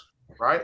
He a good transitional player. He's not a facilitator. He's a good passer in transition. he's not a facilitator with all these great passes. Like I heard people talking about JJ need to run the damn point. I heard several people coming out of that. He's not a point. He's not a facilitator. He's a good passer. Yeah, all right, give him do his due. He's a good passer. He's not a facilitator. Let's get that not straight. like basically what Foot is saying, man. He's not like a LeBron James who can take the ball up the court and then facilitate the offense at half court. That's not what Jalen Johnson does. And so Vid is a better passer than JJ. I think Vid is a better passer than JJ. Yeah. Hey, bro. Hey, we got Trae Young in the building, man. Oh, yeah. Shout out Trae Young. What's going on, That's Trey? Timothy. Yo, what's up? That's Timothy What's up, Young. young buck? Timothy Young. Hey, what was y'all discussing anyway, man? What was y'all talking about, man? I'm We chilling, talking man. about Vic. We'll start off with me asking who to be the backup point guard if we're not staggering them. Yeah. I think JJ can if he gets the chance to. He can facilitate like LeBron if he get the chance to. But can he facilitate in the half court? Like I said, like he hasn't been developed to do that until 3 months ago because he was not viewed as a wing until 3 months ago. So but that's the word there, though. Y'all talking about develop a player to do something. He was doing this in 11th grade. I watched him. Right, but he wasn't doing it like what there's everybody who's in the NBA was a star player in high school. Absolutely. Everybody that's in the NBA played 1 through 5 in high school, unless you were a small point guard. If you were a wing, you played 1 through 5 in high school. Facts. Right. So you had to facilitate, or you just got crowded all the time. So JJ is playing the exact same way he played in high school. But what he's not doing, he's not getting on the out that break. He's passing up shots. That's what he wasn't doing. Where he can go jump over everybody. So JJ, what you keep talking about, he wasn't trained to do it. He's doing the exact same thing he was doing in high school. So I watched the kids several times. But like, if you get there and Nate views you as a big, and they're developing you as a big, and they start off with your interior defense, and they want you to do short post ups, you're not learning how to do a 4-5 pick and roll. You're not learning how to operate on the perimeter at an NBA level. So why would we expect him to be able to do that right now? I'm telling you, it's for him. It's confidence. Right? He was picking and rolling in high school. He ain't doing shit different other than he's just not doing it. Right? So yes, the NBA is a different level, but you keep talking about they limit him. They're not. Right? So I don't agree with that. Who's not limiting him? They were limiting him before that. He wasn't. Because even JJ said it's the difference between the way he was coached at the end versus the way he was coached under Nate. I'm not even talking about how he coached. I'm talking about how he played. The hell how he was. That's how he's used. If you get to the NBA, you're asked to play the role that the coach asked you to play. The role that we're speculating that he has the ability to play is not something that he was coached or developed to do until 3 months ago. He was. But here's my question though. But do we need him to do that? Considering you got Trae, we got multiple ball handlers. So are y'all saying Patty Mills is not good? To hold it down as a backup. Patty Mills really not a run your offense point guard. I don't think Patty gonna be here. Okay. Yeah, Patty Mills is more of a like you got a wing who's really your creator, and I'm setting him up to set other people up, and I'm playing good defense and spacing. Like Patty was never like the number one point. Like if you look at the teams Patty been on teams where when he played with the Spurs, it's not really he's running the point. Like that's the epitome of ball movement offense, like in the NBA. Isn't Patty Mills more of a spot up and shoot guy anyway, though? That's what I'm saying. Like he's not really like in role, he's not a point guard. Right. He's just what about runs down the court, finds a spot and shoots. What about Bogey though? You know, Bogey played point for the Serbian. Yeah, I was saying that, but they were saying like they play different style of basketball. No. They were just saying that like that's not. Well, I ain't gonna speak for nobody else. Y'all can repeat what y'all said about Bogey. Well, I was saying is that it's ideal. Now, when you've been in our situation where we really ain't had a backup point guard or a secondary ball handler, Bogey is perfect. That's you got Bogey. But ideally speaking or whatever, I would like to have an actual point guard playmaker so Bogey can be off the ball and be Bogey. Run, come off of screens, pin downs, and this and that, instead of us trying to get it to him and he trying to work. Let Bogey be Bogey. Like, I don't care Bogey ball hogging because when he catch that thing, I want him to go to work. Well, but looking at the roster, Like we don't have that right now. No, we don't. But that's why I was asking. I'll make my argument for Vit. I feel like Vit need to be on the team. I'm just Vit need to worried get about hurt. Vit on the team, but I'm worried. But see now, this is great. This is great. Actually, I'm so happy I get to be here for this. So y'all know Vit and Tyrese fighting for the last roster spot, right? I already said in the chat, I'm leaning Vit. You team Vit? I'll go Vit. All right. I already said that. Matt? We don't know if he's fighting for the last roster spot because you got a lot of dudes that don't have guaranteed contracts. Well, y'all know how how it's them too. Everybody else No, guaranteed. it's more than them too. See, thank you, Jules. Thank you, Jules. That's all I'm saying. Who else is it? Mo's guaranteed already. They guaranteed Bruno. They guaranteed Garrison. So who else? Who else is not guaranteed? So Mo got guaranteed? Yes, he got a full. Yeah, what you mean, Mo? He got a full contract. That's dirt gay. What you talking about? They're gonna guarantee my guy. Shit. Fuck the big ass guy. Tyrese Martin for my I'm going with Tyrese Martin over Vet. Oh, I said cut Vet earlier today. Hey, who said this? Hey, where's it was White Mike who said this, Matt. When he said it and you was clowning him about T. Martin. Yes, I was. Yes, because he talking about y'all talking about stardom at small forward for Hunter. Like y'all get out the garage. Y'all put down the weed. I don't know what y'all talking about. He's not a small forward. We don't do that over here, Matt. What you talking about? Tyrese, right? Tyrese Martin is a shooting guard. He's not a small forward. Not all. I think you if when it comes down to it, unfortunately, yeah. I mean, unless you moving somebody else out the way or whatever, Bogey and AJ or whatever, like it ain't gonna be no room for Tyrese in a sense like that. So who running our backup point guard right now? Vit be your backup point guard, but you look at it, if you literally run him out there because he's 6'7", he can be 1 through 3. I don't see. Listen, Mike. I fuck with you on that. I don't believe Quinn. I don't think he gonna do that, my guy. I mean, he may not. I don't think he's gonna do it. Mike, you can't have a dude out there who the defense is like they can turn it back to him. You can't have a dude out there. Majority of the chat disagree with you. I ain't gonna argue the defense, but majority of the chat disagree with you about Vit defense. What defense have they seen him play? I mean, hey, like I said, I see him get a block. You know, Matt only think the only person who play defense is Hunter. And Akamu. Hunter can't play defense. What? Akamu with foul trouble all the time. What? I want Who Hunter. Who said Hunter can't play defense? I did. I want him out of here. Hunter can play certain defense. Hunter's the best defensive player on this team. I'll say he's second. Perimeter. He's the best defensive player on this team. And that ain't saying a whole lot. Who the best perimeter defender? I'm just giving facts. Hey, let me holler at my guy, man. What's good there, Marlon? What's popping, young Trey? What's good? I mean, I feel like Vit's defense is pretty good, to be honest. Okay. I feel like we can use him.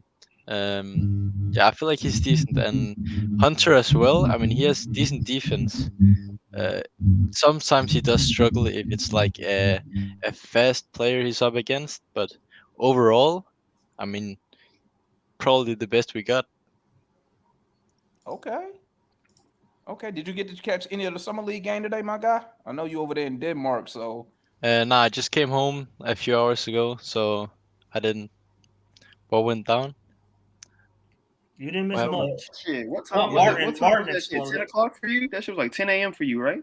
Yeah, right now it's 4 a.m. Yeah, hey, dedicated host man right here. Dedicated, my God, Martin right here. Dedication, man. Salute to you. I ain't getting no sleep. Yeah, no sleep. You gotta be ready for that Pascal trade, man. Yeah, that's it. You think it's happening this week? Nope. See, man. Nope. We keep it Hunter for the year. Man, fuck, get Hunter ass out of here, my guy. I don't think we're getting Pascal. To be honest. No, I'm cool with it. I just don't feel it. I don't think so. I don't either. Hey, let me ask you this, show. So you saw the package they put up for Siakam, right? I'm gonna answer for him. Hell no. What? My bad. Go ahead, Show. Show. I'm gonna ask you this. Would you include AJ Griffin or Jalen Johnson? Nope. None of those. What about Bluff? Listen. They can keep his ass. They can keep his ass. They're fucked if they do, so they can keep his ass because they're not getting that Pacers shit was cap. The Pacers don't. It doesn't make any sense for the Pacers to want him. Nobody wants Julius Randle, so you can't trade him to the Knicks.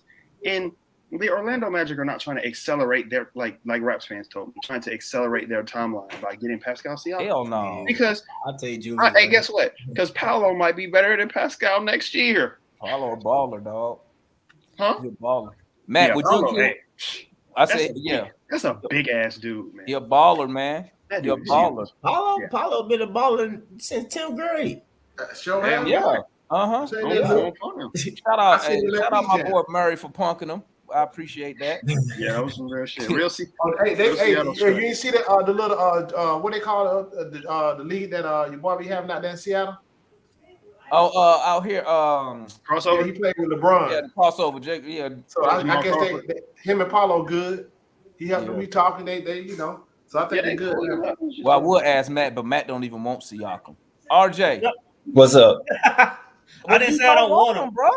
I know I didn't say I don't want him. I said I'm not giving up dudes on multi-year well, besides AJ and some other people, but I'm not Okay, giving let up me say this. Hunter So for the deal- Siakam on a 1-year rental. Hey, If the Siakam deal- will sign a multi-year extension, I'll give up Hunter I understand that. and AJ. I'm not giving up Bay Um, because I don't have a wing. Mm. Hey, listen, man. Shooting in the NBA is a premium, bro. That's why, like I say, man, when you get guys who can shoot, man, that's a premium. You're not getting rid of guys that can shoot. That's just the NBA right now. But here's the thing, man. This is my thing with Pascal, man. If dude is available, you get him, but you need to fleece the Raptors, because at the end of the day, let's be for real here. The Raptors front office don't have nothing to stand on. This dude zero leverage. here, bro. Zero leverage. So you need to be telling them, like, look, y'all either can take this deal Or you can keep his ass. And when You you heard keep what his ass. you heard what I've been saying, right? I said I went in one of those Raptors groups, man, and basically I said, listen, if y'all love Siakam so much, Give why him the y'all max just then. extended him? Give him the max. So y'all not extending him. Tell me somebody in charge don't want to pay him that bread. Yes, So y'all- guess You what's know what gonna I would- happen? You you know finna what I have would hey, think, bro. they done lost their whole championship team. The only thing they got to show for it is Prince's Achua. I That's said, it. you know what I would do? If they don't want to trade them to me, I'll be like, all right, that's cool. I'm gonna come back and fuck with y'all at the trade deadline real quick. And then I'm gonna offer them some stupid shit. Man, Like, listen. Listen, DeMar- I give you goddamn Kevin Herter for his ass. Hey, Listen, yesterday's man. price ain't today's price. Yeah, bro. like they don't want to play that game, bro. Because you know what? That's exactly the John Collins shit. Instead of just trading his ass when we had the opportunity, right? They bullshit around, waited, and now you was forced to give him some money before you lost him for nothing. That's what's about to happen. They lost Van Fleet. They finna lose Siakam for nothing, man. And that's my whole point. That's the whole point I was bringing up, man. Go get Pascal, but I wouldn't give up shit for him because the Raptors don't have a leg to stand on, man. And how After much- this year, dude is a free agent, and guess what? Even if the Raptors do re-sign him, they ain't winning nothing. You're gonna be paying that dude 40 Exactly. something million. You've already You're seen not what gonna be Pascal winning as a nothing. number one gets you. Bro, you know what I would give for Pascal? I'm gonna be honest with you. I give him fucking Clint Capella and a second round pick. Hell you talking about? I give Clint Capella and a second round pick. And guess Tell what? You better RJ. take it. You better not say You believe that shit that the reports that's coming out that's saying Pascal Siakam want to stay in Toronto? Hell no, because let me tell you something, bro. If anybody's ever been to Canada, Canada's taxes are high as hell. Who the hell want to live there? Be for real, bro. I'm That's concerned with he don't want to be Hey, free here. healthcare. That's what I'm concerned Bro, about. He don't want to be here. Let me tell you something. If you think the tax, like California is probably one of the in the United States that have some of the highest taxes. Canada And New beats York. California by a huge margin. I don't care what Pascal talking about. He want to be there, bro. You ain't trying to pay them taxes. That shit Get out of crazy here. because, like, you know, if you go to Toronto and you collect your receipts, they'll give you the taxes back before, like, when you in customs. I did not know that until I went there. Bro, Because the don't taxes nobody are wanna- crazy. Don't nobody want to be there paying them taxes. That's why I said, look, if I was Landry Fields, I'd be like, look, this the deal. I give you a second round pick and Clint Capella. And if you still don't take it at the trade deadline, guess what? You're not even getting the second round pick no more. I give you Clint Capella, man. Come on, man. Hey, that's a good question, gang. That's a good question right there. Wait, read it right there. It's hard to say right now. I'll say close. It's hard to say. This I got to see what Quinn's system. Yeah. We'll get 50 wins. No, hold on, pass man. I thought he was straight straight like this right here. What you say? Straight like this right here. 50 wins, easy. I'm confident in 50 wins with the roster the way it is today. I say close. I say close. No, Matt. Hold on. We will get 50 wins because there's no way in hell our team will shoot that bad like they shot at the beginning of the year. That's I'm just saying. I'm just saying we got 41 wins and we gave at least 15 Could games. they show me different? I don't know. We only got We gave 41. at least 15 games away.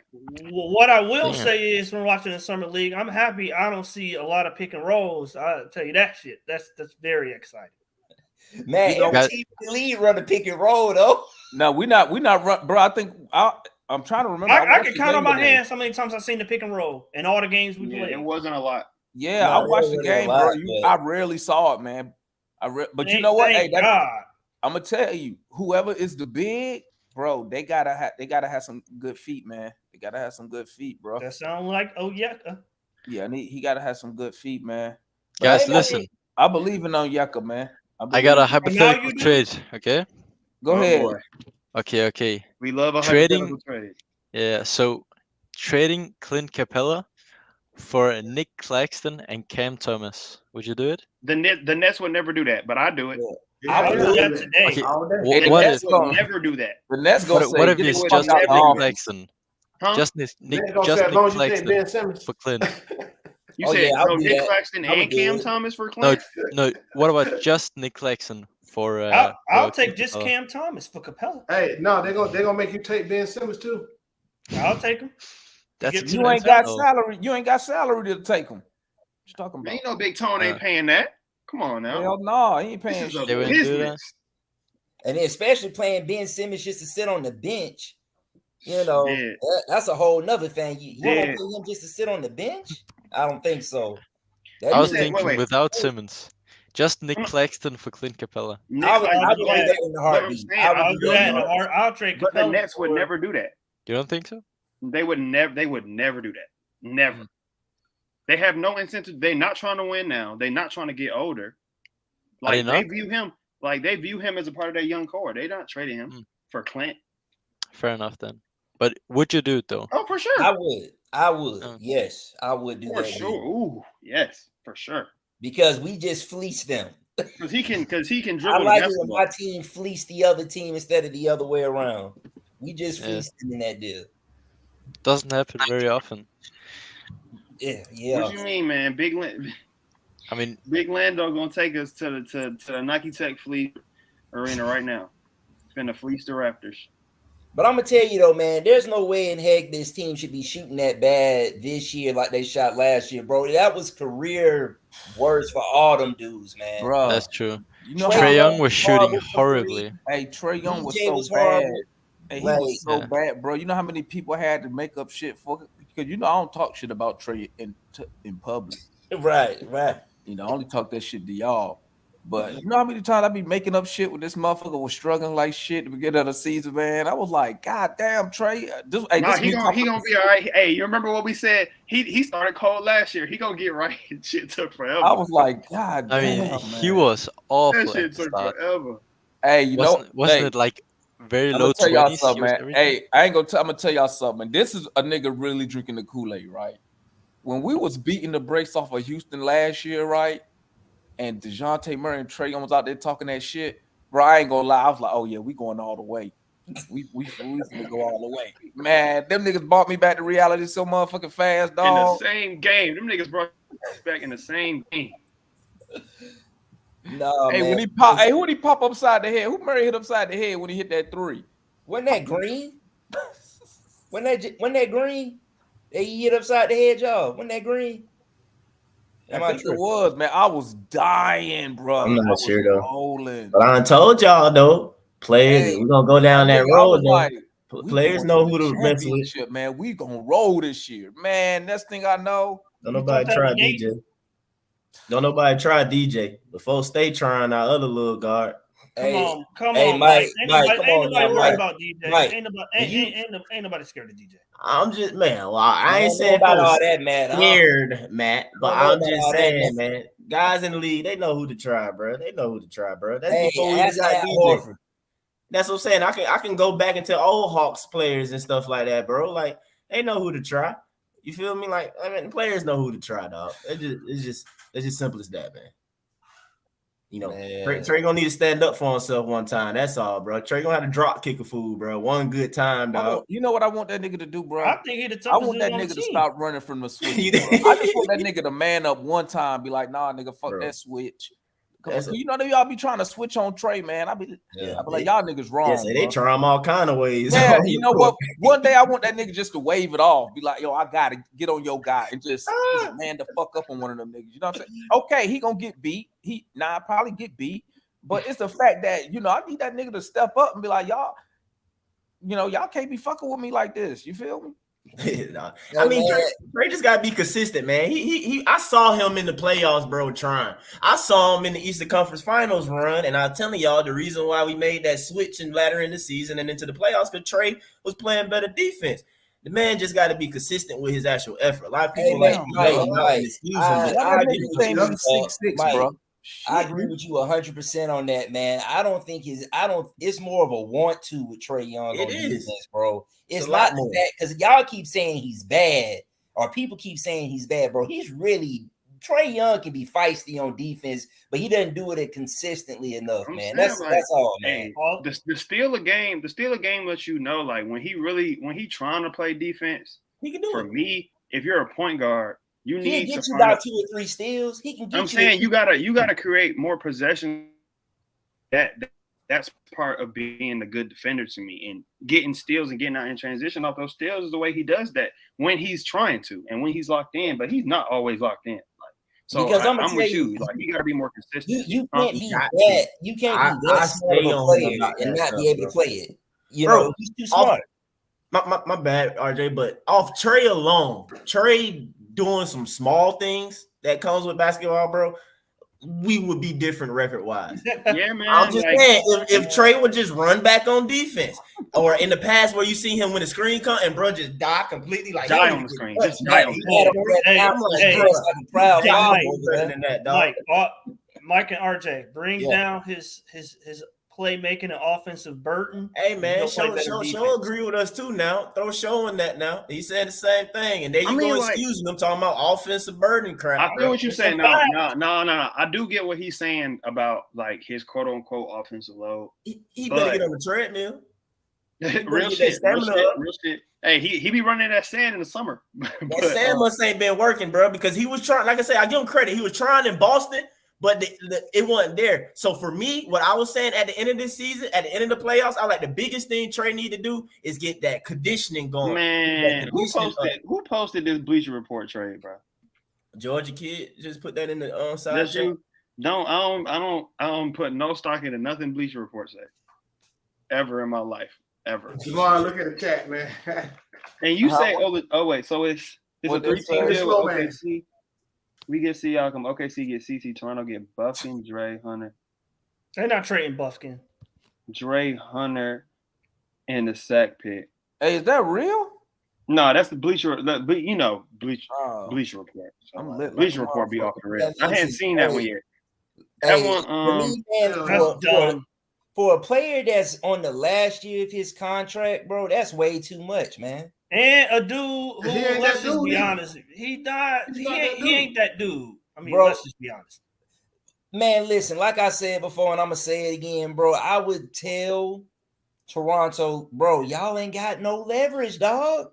Actually, leverage. The thing about that deal is you get nothing.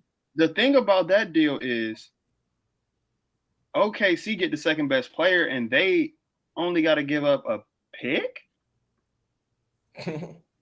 Exactly. Nah, so that's and Oladipo. Hey, Foot, I think you had brought it up a while back on the last show. You said, man, you don't want to lose too much of your young core to go after one guy that's really not that guy. I mean, I agree with you. Like Matt has said to me, the problem with Siakam is is not that he doesn't, like, just flat out doesn't fit, but the fit is surely questionable. So Damon will tell you, you just go get the best talent you can get and you figure it out. And I agree with that too. But it's a risk reward thing when you giving up young players. It depends with Pascal, because they know I've been on here since it came up. When I saw the first offers and stuff, I like, don't do it. That's not gonna fit. That's stupid. Number one, you cannot have Clint Capella still on this team if you get Pascal. Right? Yeah, terrible. You can't do that. Because you basically in the same spot. Man, listen. I feel like you're in the worst spot. JC fit better than Pascal. Do you think? So you talk about the shooting, right? About his lack of shooting, right? And then Pascal don't shoot free throws. He literally just lost the play-in game for not making free throws. That's true, but he do get to the line a lot. Yeah, but I need you to make them though. That's true. That's true too. That's true. But the thing that I think what Pascal brings, and I don't know if I said this on here or in space earlier, but he gives us the ability to do 4 or 5 pick and roll. And with that, you can run stampedes, you can run pin downs with the guards and the wings on the backside if you run a 4 or 5 pick and roll with Siakam as the ball handler. And you can do like inverteds with the guard. So he like versatility overall. So, but the issue is, if you're going to have pop though. With double load, exactly. But if it's double load, that would be somewhat okay. But with Clint as a defender, bro, right. Like, I'm sagging like crazy, and I'm trying to make him pull up on that. But the issue, the main issue is if your big three is going to be Trey, Siakam, and DeJounte, you're asking Trey to carry the shooting load in that big three, and I don't think that makes sense. It's always been my idea that the 2 next to 3 should be, and I don't know if it was said in here, like the ideal 2 next to Trey is Devin Booker, but obviously it's not going to be Devin Booker, but somebody of that caliber who can hit elite catch and shoot threes, can play a little bit of defense, can get his own shot, and is big enough to guard 2s and 3s if you need it. If you need, that's why I wanted Jordan Hawkins in the draft. You just want young guys forever, Matt. Matt want a rookie. Like, I'm not saying start him next to Trey this year. That's true. Now my question then becomes: would you have been okay trading up for that, and what would you have been willing to trade up for? Capella. I would not have traded up for no damn Jordan Hawkins. Capella. I'm saying, so you trading. I'm saying, but then like you trading, like with who though? Dallas. So I would have got JaVale McGee, and I would have been I would have been content. But the thing is, Dallas obviously had the better trade offer, jumping back to 12 instead of 15, which is why they took. I don't fault them for that. They made the right decision. I would have had to give up Capella and 15. That's bad value. But exactly. The reason they didn't want to do that is because they had a deal where they got to get off Bertans' contract, which is more valuable to them, and they only had to go back 2 spots with OKC and still get the guy they wanted. Yeah, Keontae was right there. But, good old Landry took this horrible combo guard. I'm saying it. I know I ain't got much to go off, but right now, this boy don't do nothing that I can see. I'm telling you, Mike, a lot more in the summer league. You're going to change your tune around Christmas. No, you're not. I told Matt. I'm gonna change my tune in 3 years, man. I that said, was good, bro. Georgia Kid? Who was I campaigning for the draft? Man, we know you Mr. Baylor, dog. You want? I seen you on Twitter talking about Kid. I'm like, damn, Demond, don't get too excited, killer, dog. Demond, don't get too excited. What? Hey, Matt was big on what's brother name? He was still talking about since like the number 5 Maxwell dropped like the bottom of the first round. No, Maxwell Lewis. And then he looked good. And then he looked good a couple days yesterday. He looked better than Kobe. So what's Landry doing, man? That's my point. What's Landry doing right now? By December, Kobe gonna be looking nice. Hey man, listen, we need to stop with all this, man. You can't take no stock in what some kids do in summer league, bro. Let me see what you do out there when the big boys be on the court, man. I don't care what you do in no summer league. I watch Trey Young. Hey, what you call Trey Young in summer league? Ash Trey. Come on, man. But Trey showed passing ability, though, man. We brought that up. Trey, I don't care what passing ability. I did say, I said he shot like shit. Bro, I don't give a damn what you can see him, but you can see him as an elite playmaker. I said that in some of it. Bro, listen. I don't care what no kids do in no damn summer league, bro. Let the big boys go out there and play, and then I make a decision on that. That's like when people try to make decisions on dudes in preseason football. Like, come on, man. Kobe will play in preseason a little bit. Kobe will play in the Okay, preseason. I think he'll be passable by preseason, man. All right. Season. I got a question. That nigga. Hey, John. Hey, John. What's up, Hey, John? don't say nothing. Hey, Hey, you said December a second ago. With this type of No. I said Mike will be regretting what he said by December, but by the preseason. Hey, hold on now, bro. you Don't said use that preseason. word My now. fault. My I fault. ain't You gonna said regret preseason. nothing, man. At the end of the day, I got a question. like we like to say, I'm a Hawks fan. I ain't gonna regret nothing, bro. No. I'm What's saying up? What's up, John? I'm saying you trashing on going Kobe. on? You're gonna regret that by What up, John? What's going on, He man? ain't gonna regret it. He gonna be happy he was wrong. I got That's what I'm a saying, bro. I'm not gonna regret nothing being wrong with the Hawks, the team that I love, bro, and pull for, bro. I have no problem being wrong about Hey, it. look. Not Hey, gonna man. regret I hope Dre turned into Baby Kawhi. I pray Man, to God. listen, I pray to God let me every tell night. y'all Just give me my something. prayers. I never said that. If we No, basing no, no. everything off the I'm summer letting you league, know what I man, hope for. the number one pick is trash. Then how about that? Number one pick is trash. Yeah, What's up, John? now, gentlemen, I got a question. Wemby, he's trash. What's I up, got a John? question. All right. What is the purpose of the summer league? So you can see your rookies. Man, so they can go to Vegas and female, build. so female refs can get opportunity. Mike, don't get him started, Mike. You gotta get him started, Mike. Hey, don't Mike, get John started, now bro. see, Mike, I'm trying Don't to get be John nice, started, Mike. Don't I'm telling you, don't get him started, man. Now let me Hey, tell the setup. The setup. yeah, I know it.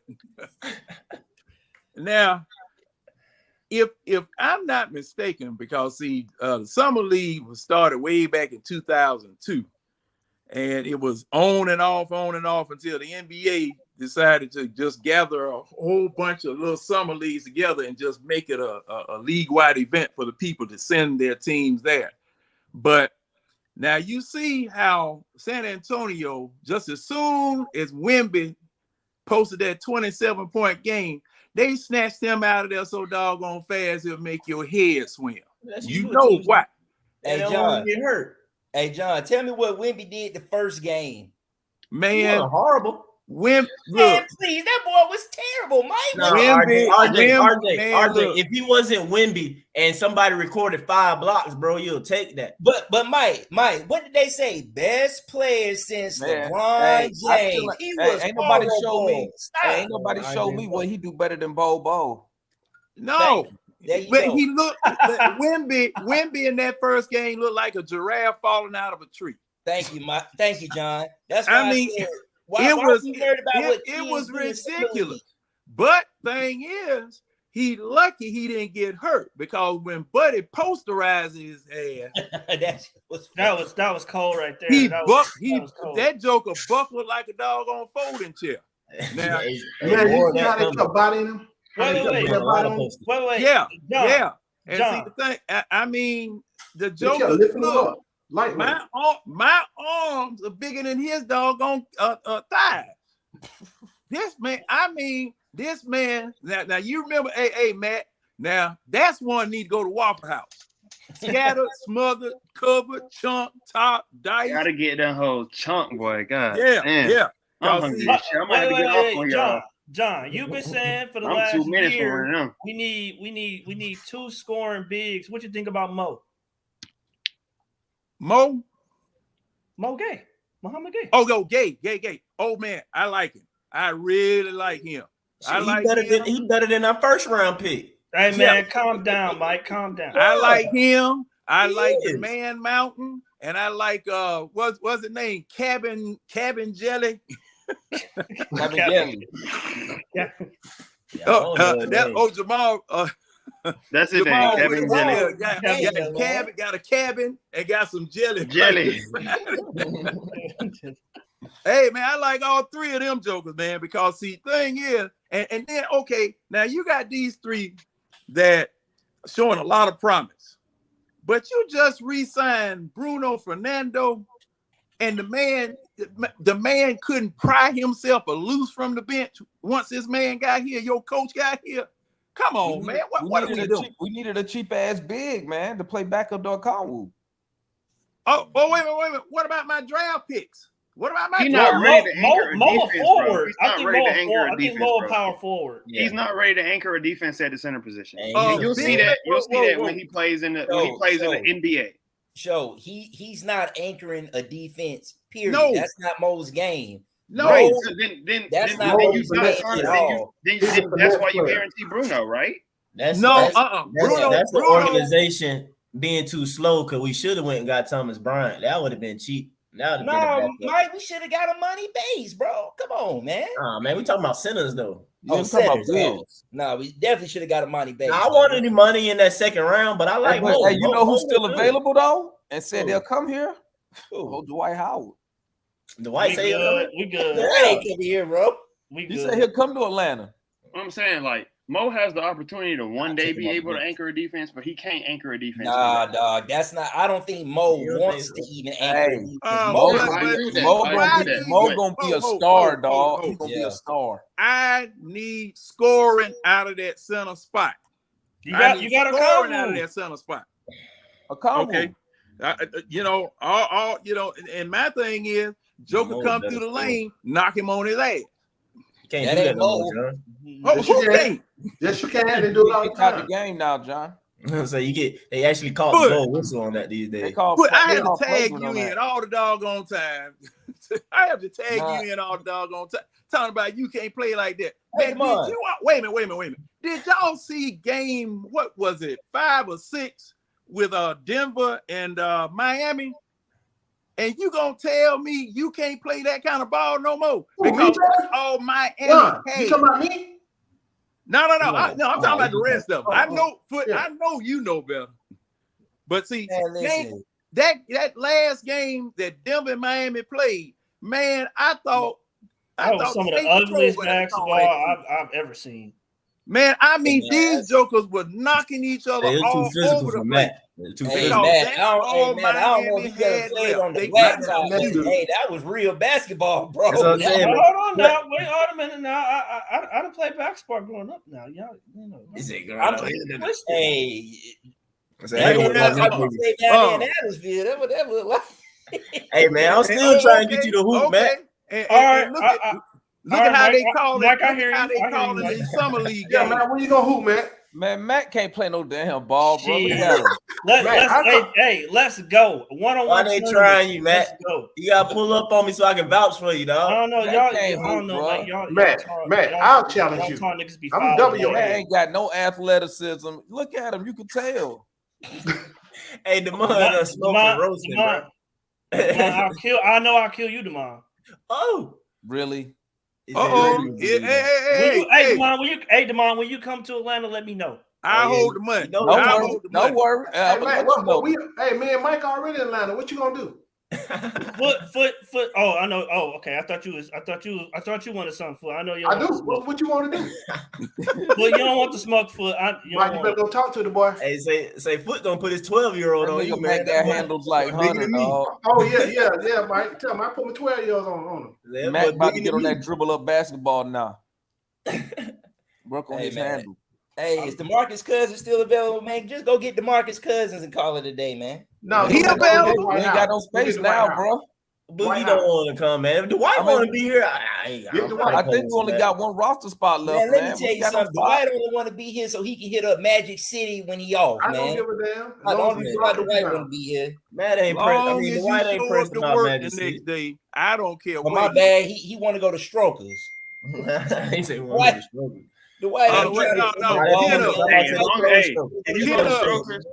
If you go to Strokers, just make sure you stop at Food to Go. That's all that matters. They close pin up. Say what? Yeah. Or at least they planning to close it. If they ain't closed it yet, they about to. But pinups ain't gonna be there no more. Hey, what happened? You know, they changed that little strip up, bro. You know, they building stuff around there and everything like that. Man, I haven't been. Yeah, you know. Damn, I ain't been down through that way in a minute. Yeah, you know, it's like a new Publix over there. I remember before they built that Publix, they were talking about it was going around talking about that pinups are gonna close. But they built Publix, like some new apartments and everything like that around there. They cleared out a bunch of land by the farmers market over there. They about to do some stuff, man. I need to take a ride. Man, y'all got faith in Bruno being the backup? Hell no. Nah, yeah. Nah, that's why they got onto the backup center stuff. Cause they don't. Obviously, I guess the franchise does. If he play like he did for the Rockets against us, I mean, we straight. You mean that one game? I mean, if he play like that, even the we last straight. game versus Boston, he played straight. Matt, what's your plan B if Okongwu got hurt for the season? What would we do? Bruno. If Okongwu got hurt, man, it's gonna be a sorry ass season. But Matt loved the guys that he loved, bro. That just told you, bro. Once Matt like you, it's a wrap, bro. You can do no wrong. Hey, Matt, I believe in the good players.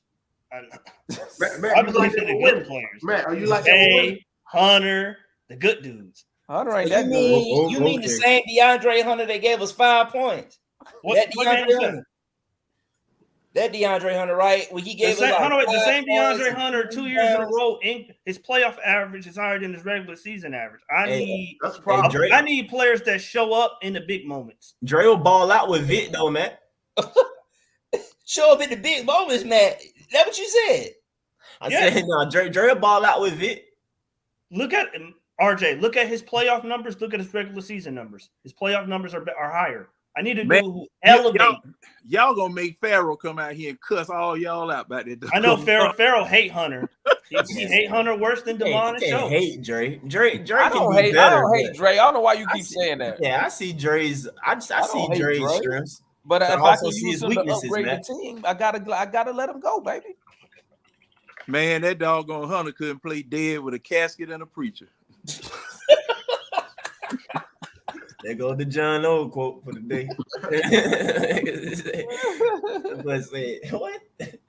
I'm telling y'all get a lineup of Trey, Murray, JJ, Hunter, and Okongwu. So Matt, give me DeAndre Hunter's stat. What's gonna be his stats this year, man? This year under Quinn, 18 go ahead. ahead. 18 and 6. Hell no. 18 and 6. 6 what? 6 rebounds. 6 rebounds. That's 6 rebounds. He definitely ain't getting the board. We know that already. So he gonna get 6 rebounds with JJ and Okongwu on the floor? Yeah, because it's gonna be an emphasis in game rebounding. Everybody gonna participate. Dre gonna be closer to the rim this year. Right? With that 5-out system with the cuts, he gonna be closer to the rim. I really just think 18 crazier than the 6. He can get to the 6, but the 18. Wait a minute, JJ. No, he was at 18 before he hurt his knee a couple years ago. Can JJ jump from a standing start? Who? Can JJ jump from a standing start? A standing start? Yeah, just standing 2-hand, bam. Yeah. He got higher words than John Collins. Wait a minute. I bet you money Trey can do that. Jalen Johnson? JJ, yes, Jalen Johnson. Because he dunk off vert. That's what you're asking. Yes, he can. What are you talking about? Like I said, I'll bet you money that Trey can dunk off vert. No. Oh, here's He's asking that because I want to hear this. You're asking that because the doggone rim blocked him 4 times during the season on a one-hand layup. Damon, here's the better question. If JJ you talking about Dre. No. I'm talking about JJ. I'm talking about JJ. If JJ starting and playing 30 minutes a game, what's JJ's stat line? 6 point. Hey, JJ ain't averaging no 6 points. He'll probably have a balance. He'll have one of them stats that's like close to a triple, though. Yeah, it's gonna be that Draymond stat line. Probably like 15, 7, and 3. Like Charles Barkley, a double. Let's get back to this DeAndre Hunter thing. Matt, did you say DeAndre Hunter was going to average 18 points? 18 and 6, he said. Hey, Damon. You don't even believe that, man. You bullshit now. You trolling now, man. Damon, click this. Stop. You know what? I will give you. You know what, man? Hey, Matt, he gonna get his assists up, or we still I would give you 18 if the nigga could get to the basket. He can't even get to the basket, get to the free throw line. Hey, Damon, I ain't worried about that because with Quinn's system, he ain't got to be dribbling to the basket. He gonna get there off the cuts and picks. Matt, hey, man. DeAndre Hunter in the word cut. Hey, man. What system they running out there in what system they running out there in Las Vegas? Because it look like Helter Skelter to me. No, it's good. You don't see no pick and rolls. No, right? I don't see nothing. You don't see no pick and rolls, which is you see everybody standing at the 3-point line. I don't see nothing. Y'all don't see y'all don't see cuts. Hold on, man. Hold on. We are not moving forward until somebody address how the hell DeAndre Hunter gonna score 18 points. I'm telling you. Okay, all right, RJ, I got you. If he already RJ, I got you. He has 16 right now, right? 16 right now. 15 and a half. Okay, 15. We round up over here, shoot. No, we don't. Hey, 15. Okay, he had 15 a game on 12 attempts, right? So DeAndre, I told you this earlier, shoot. If you out of the 13 attempts he get, 9 of them are ISO. If you cut that in half, and the rest of them, he running off pin downs, picks, cuts. You telling me he can't get 3 more points a game? Hell to the no. And I'm gonna tell you, like, are you saying he gonna get to 18 points per game on the same amount of shots? Bro, I don't know. If because the shot, because the shot chart gonna look different. Your thing, shoot the shot chart is gonna look different. There's no way in hell he can score 18 points, bro. Not on 13. Not on 13 3 shots points a game. Not on 13 shots a game. No. DeAndre Hunter, are you serious? So you telling me he can't get to the free throw? He can't hit 1 more 3 or get to the free throw line 2 more times a game? Hell no, if he take more, not the way he if he but you gotta realize I missed the game where DeAndre Hunter got to the line more than once. Now DeAndre shoots too short. He shoots short a lot of times. It's always the rim. His best shot is like the mid-range pull-up. And can I say something real quick? Y'all knows how I've been kind of real quiet and nice around here until today. Wait, whoa. Today. When was that? Man hadn't been on the show. That's why. Today. I'll be trying to educate you, Foot, but you don't be following along. Man, how you know I'm talking about you, man? You don't be following along. You halfway through the sentence, Foot. You just Matt, we love you, man. We love you, man. DeAndre Hunter, 18. Demond, cut for real, Demond. Cut this. 18 a game. DeAndre Hunter. How old is DeAndre Hunter right now? How old is he right now? DeAndre Hunter not going to get you 18, Matt. DeAndre Hunter's been in the league for how many years? Hey, Matt, you asking this guy to do some things that he doesn't do and can't do. You talk about cuts. He can't cut nowhere, my guy. Come on, he can't man. even dribble. Hey, bro, his knees so bad, bro. Where he cutting to, though? Matt, where he cutting to? His knees bad as hell. He cutting to the basket. Is Clint still here? No, Clint gone. Clint gone. Wait. If Clint gone, that means Hunter Clint gone, but Dre starting at the 4? Wait a minute. That's my dream. Wait a minute. Clint going for what then? Trey Young, and you talking about 6 rebounds? Hold on. Clint going for what then? Oh, Yucca. Oh, you mean what he's traded for? Yeah. I'll take shit. I'll take anything. This is crazy. You'll take anything. I'll take a backup point guard. I'll take a wing. I'll take a. I'll take how many point guards y'all trying to carry on the team? Good. Hey, stop, John. Y'all getting off the subject, bro. Where's this 18 points? Okay. Hey, RJ, if you've been listening, if you've been listening, RJ, you have not heard an answer to that question. So you can move on. Because you ain't gonna ever get this thing. RJ. They said go back. RJ. They said they in Raptor Spaces trying to sell Tyrese Martin. So y'all just be safe, Y'all Tyrese Martin stands. Look, go back and look at DeAndre Hunter. Gonna happen. Go back and look at DeAndre Hunter his second year. Before he tore his knee, he was at 18 a game. But he's not that player anymore. That's the problem. No, he's not as athletic as he was before. But look at the shot. Look at his shot distribution back then. Right, but that's why he's not. That's why he's not going to do that again. And I told you this. And this crazy thing, because the first space that we was in with that I was in with you yesterday, and I was talking about Dre, and I said that injury, that was the one that ruined him. It was that because he was on his way. So he's too hurt to come off some pin downs and some cross screens. Yeah. Not only that, dude is like, first of all, he's like 26. 25. Bro, no, my bad. I think DeAndre Hunter like 30. Okay, he ain't doing that, bro. His knees are worse than John's, bro. No, there's no wrong with my knee. Oh, there's no way. There is no way that dude is scoring 18 points a night. All right. Demond, when you cut this, I'm gonna come back to you the first month of the season, RJ. Shoot, and Demond, I'm gonna come back to y'all and I'm gonna be like, "What's up?" You mean 18 for the season, bro? Yeah, 18 for the season. Okay, that's beautiful, bro. He hasn't averaged no more than about like 10 or 15 points. But RJ, you got to look at how he scored. That is just like 2.5, 3 more points, bro. That's like I just don't think the shot distribution you is say going. it's 2 or 3 or more points. How come he can't? He hadn't done it even for one season. Because yeah, RJ, but like that's why it's the next season. Like I get why he feel that way, but I just don't see the opportunity for him to get more shots. In my opinion, I just don't see it. I don't think he need more shots. Y'all want him to He shoot, not going, but he not going to be scoring 1.4 points. But per y'all shot. want Clint to score He's more not doing points, though. That's what I don't get. Huh? But y'all want Clint to score more points. No, I want Clint to make a layup. I want Clint the fuck out of here. I want Clint to make a layup. That's what I want. I don't want Clint to score more points. I want Clint to have the ability to score points without being spoon fed. That's what I want. But I'm never Show. Well, y'all knew better than that. I call it Gerbert. Serious business. They knew better than that when they got Clint Capella because they brought Clint Capella in for nothing but defense. That's all they brought him. Like I keep telling you, that's not the only reason.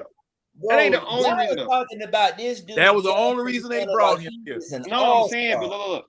He made his career playing pick and roll with James Harden, and Trey's a mini James Harden. So it's the defense is part of it, but it's the pick and roll. Like what makes Clint good is he builds chemistry with your ball handler to where he knows when you want to rescreen. He knows when to lay back and let you drive, or when to cut, or when to stay so I can cut so you can drop it off, or it's a lob. Like he has really good rollers IQ as well. But he still can't do shit.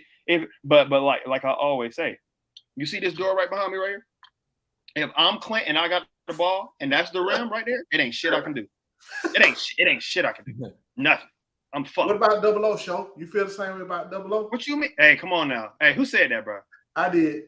Now you know Double O got the bad. Now you know Double O got the bad. Stop playing. Man, stop playing.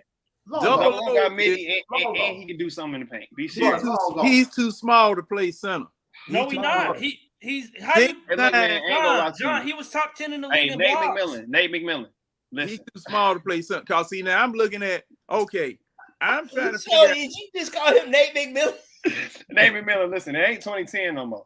Look, I don't care what year it is. Trey Twin.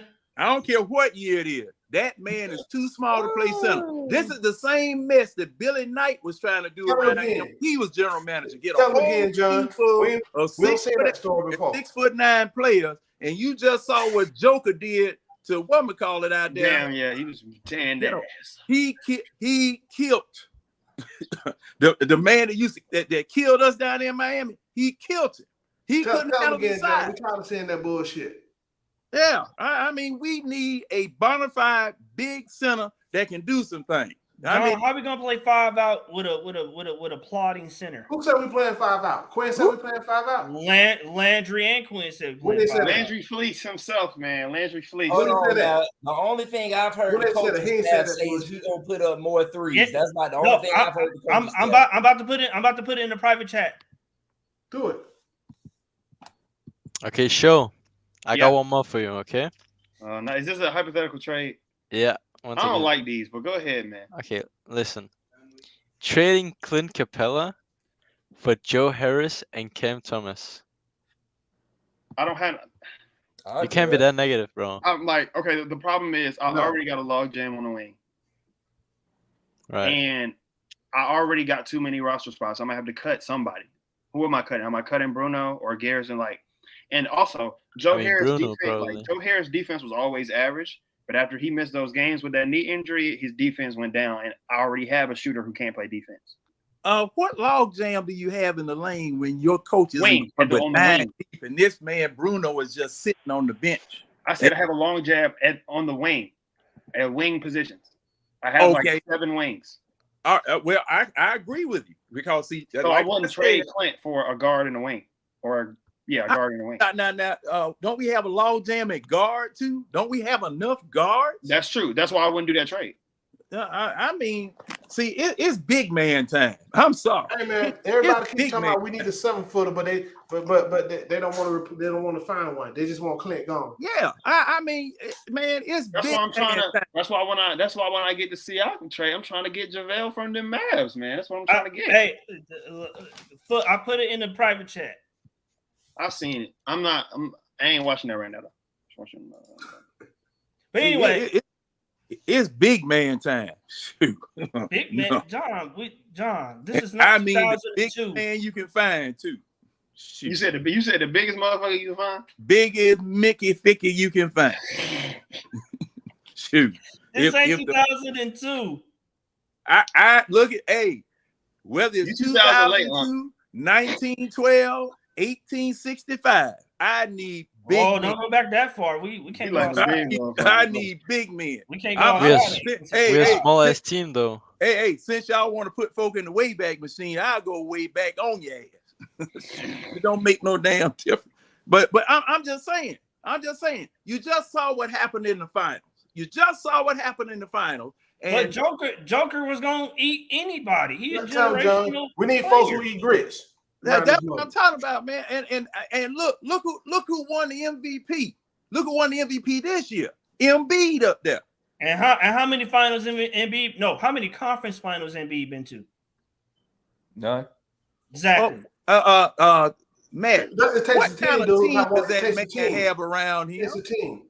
What kind of team does that man have around here? You tripping? Like Embiid has had the teams to get it done. He just ain't got it done. He don't got. I told you, Embiid is not a clutch player. Really?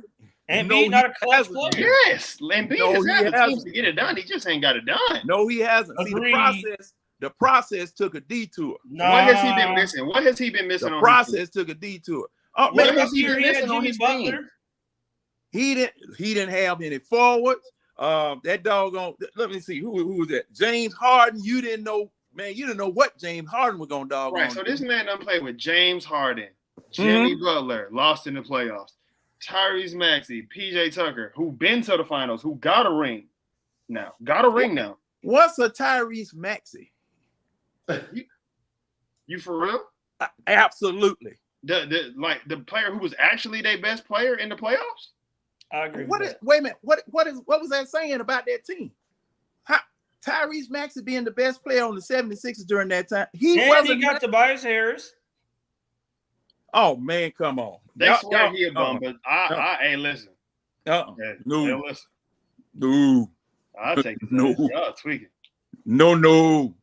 I just think Embiid is not. I don't think Embiid is a clutch player. I think he comes. I'll take his ass all day, every day.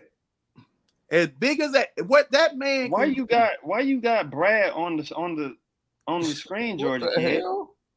I don't want to see Brad. Like he said, he left now. He said, "Fuck it. I don't want to see Brad rolling. I'll watch that shit later." Come you good? Yeah, I'm straight. He gone. I bet you are. He gone. I'm listening to y'all. I mean, it's. Oh, that's right, Demond. You had to get up early today, right? Nah, he in garage right now. I mean, like dead ass, bro. Oh shoot, that's right. I see that dope. Them niggas ain't have no excuse to lose to us. Dead ass. They didn't have no excuse to lose to us. It's a wrap. But man, I'm telling you, man, from what I saw in that finals, the surrounding cast that Joker had, along with what he did himself, man, shoot, you need to go wherever it is you need to go and find one of them. Who again, though? You can find one of them. Ain't too many jokers, dog. That's what makes him unique. You can't find another one. Ain't too many jokers out here, man. It's only one, really. Steven Adams. So John, what other center in the league would have been able to contend with Joker? Steven Adams, bro. Steven Adams was hurt. Keep you bullying him. I would have said Adams, but let me see. Adams. He's hurt. He was hurt. No. He should be ready soon, though. Now, Matt, are you asking the question as to a player that could do that, or are you asking the question whether a player that was available could do that? Yeah, a player that was available that could contain Joker. A player that was available that could have contained Joker. Oh, that was available. No, that was available? No. Because see, you definitely didn't have anything in the Eastern Conference. Yo, what's good, Jordan? Tap in with us. He cooked his ass now in the regular season. You didn't have nothing in the Eastern Conference. not with a cast surrounding them like Joker had with him. Man, Giannis, them Bucks was stacked. Them niggas just folded. What? I thought that was a little overrated. Now, okay. What's your name, boss? With the hat on. What's your name? Now, how in the world did Miami beat them? How did Miami beat Milwaukee? Because what's his name? Mike Budenholzer refused to give Brook Lopez the ball in the post. Was it that simple? It really was. You don't think it was a terrible? Because he was extreme, what the Nuggets did is they just said, "Oh, you gonna put Bam on Jokic? I'm just gonna keep beating Jokic. You don't have nobody who can fuck with him.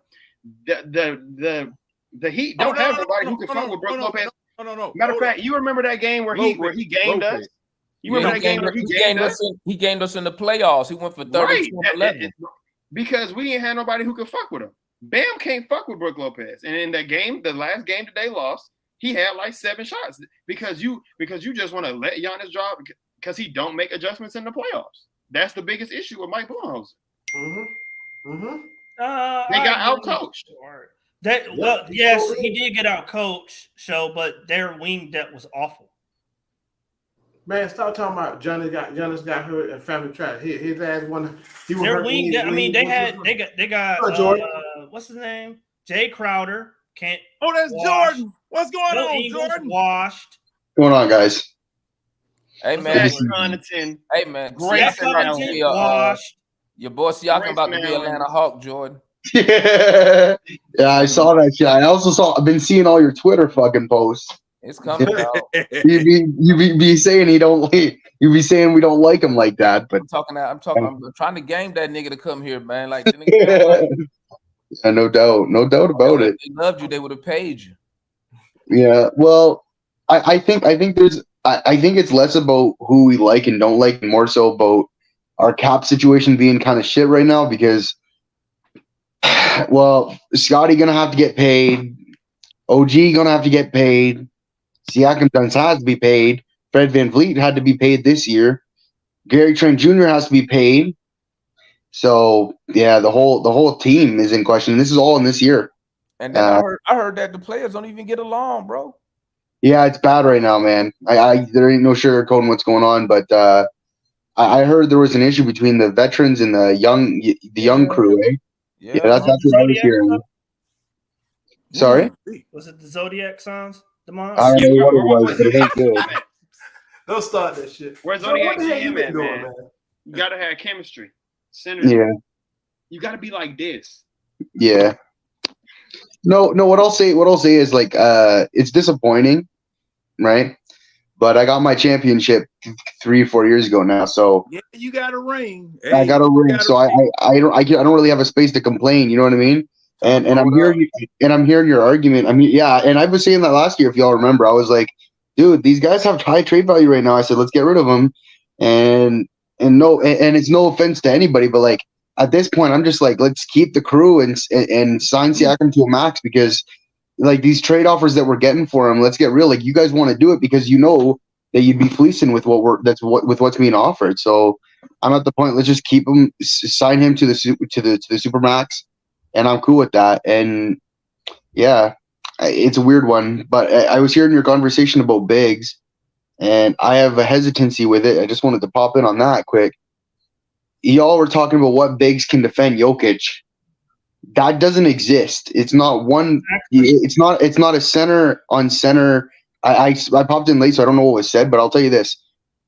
Traditionally, the Raptors have been incredibly, incredibly good against the top centers in the league.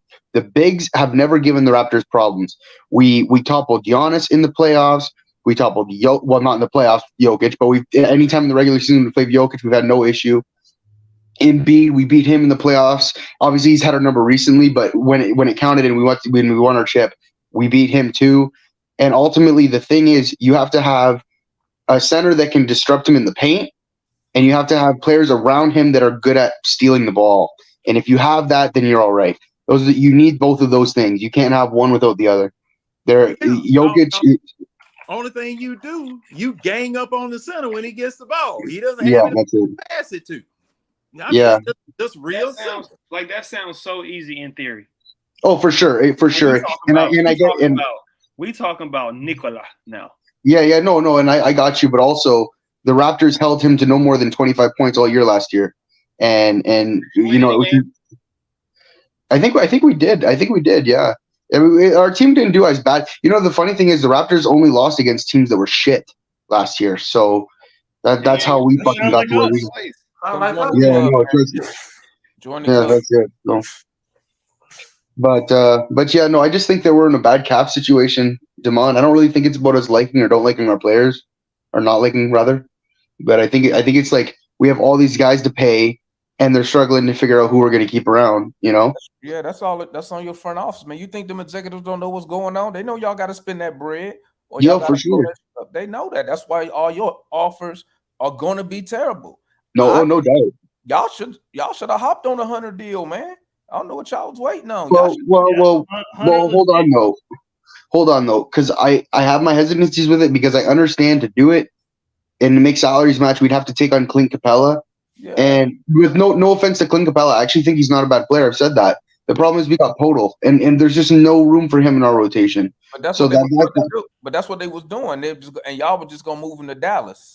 Yeah, and I mean that's fine. And I was talking to analysts. Analysts sent me the text. What would you think about 2 firsts? Hunter, Capella, AJ, and somebody else I forget. And I was like, well, you know what? That's probably what it's going to end up being if he does get moved. Because, and honestly, I'm not getting all that, bro. Well, that's what analyst thinks, and you know, analysts he's better than a Well, all the other teams have to do is just wait y'all out. Yeah. All they have to do is just wait y'all out. Hey, like I said, man, if y'all think y'all gonna get all that. Pascal gonna be in that North Jersey this fall, and I'm cool. I feel like that's. And I actually don't think that's a bad thing. Like I was just on here saying that. Like I was like, at this point, you keep him around because here's the thing: Siakam's gonna ball out. He always does. He's a consistently at the floor. He's an all-star player. If he's not voted an all-star, it's because we're in Toronto. Let's be real. He's a floor all-star player, and he's a ceiling all NBA every single year he plays, and that's what he is. And he's an all NBA third team. Let me make that clear. Ceiling all NBA third team, all star floor, and that's him every single season. He's consistent. Do you think Siakam is a top 50, 40, 30, 20 player? Like where is he? Top 30? Okay, if I'm being real, and obviously you're catching me in the most honest position I'll ever be because it looked like he's on the move. It's subjective because there's a lot of good players in the NBA, man. But I'll tell you this.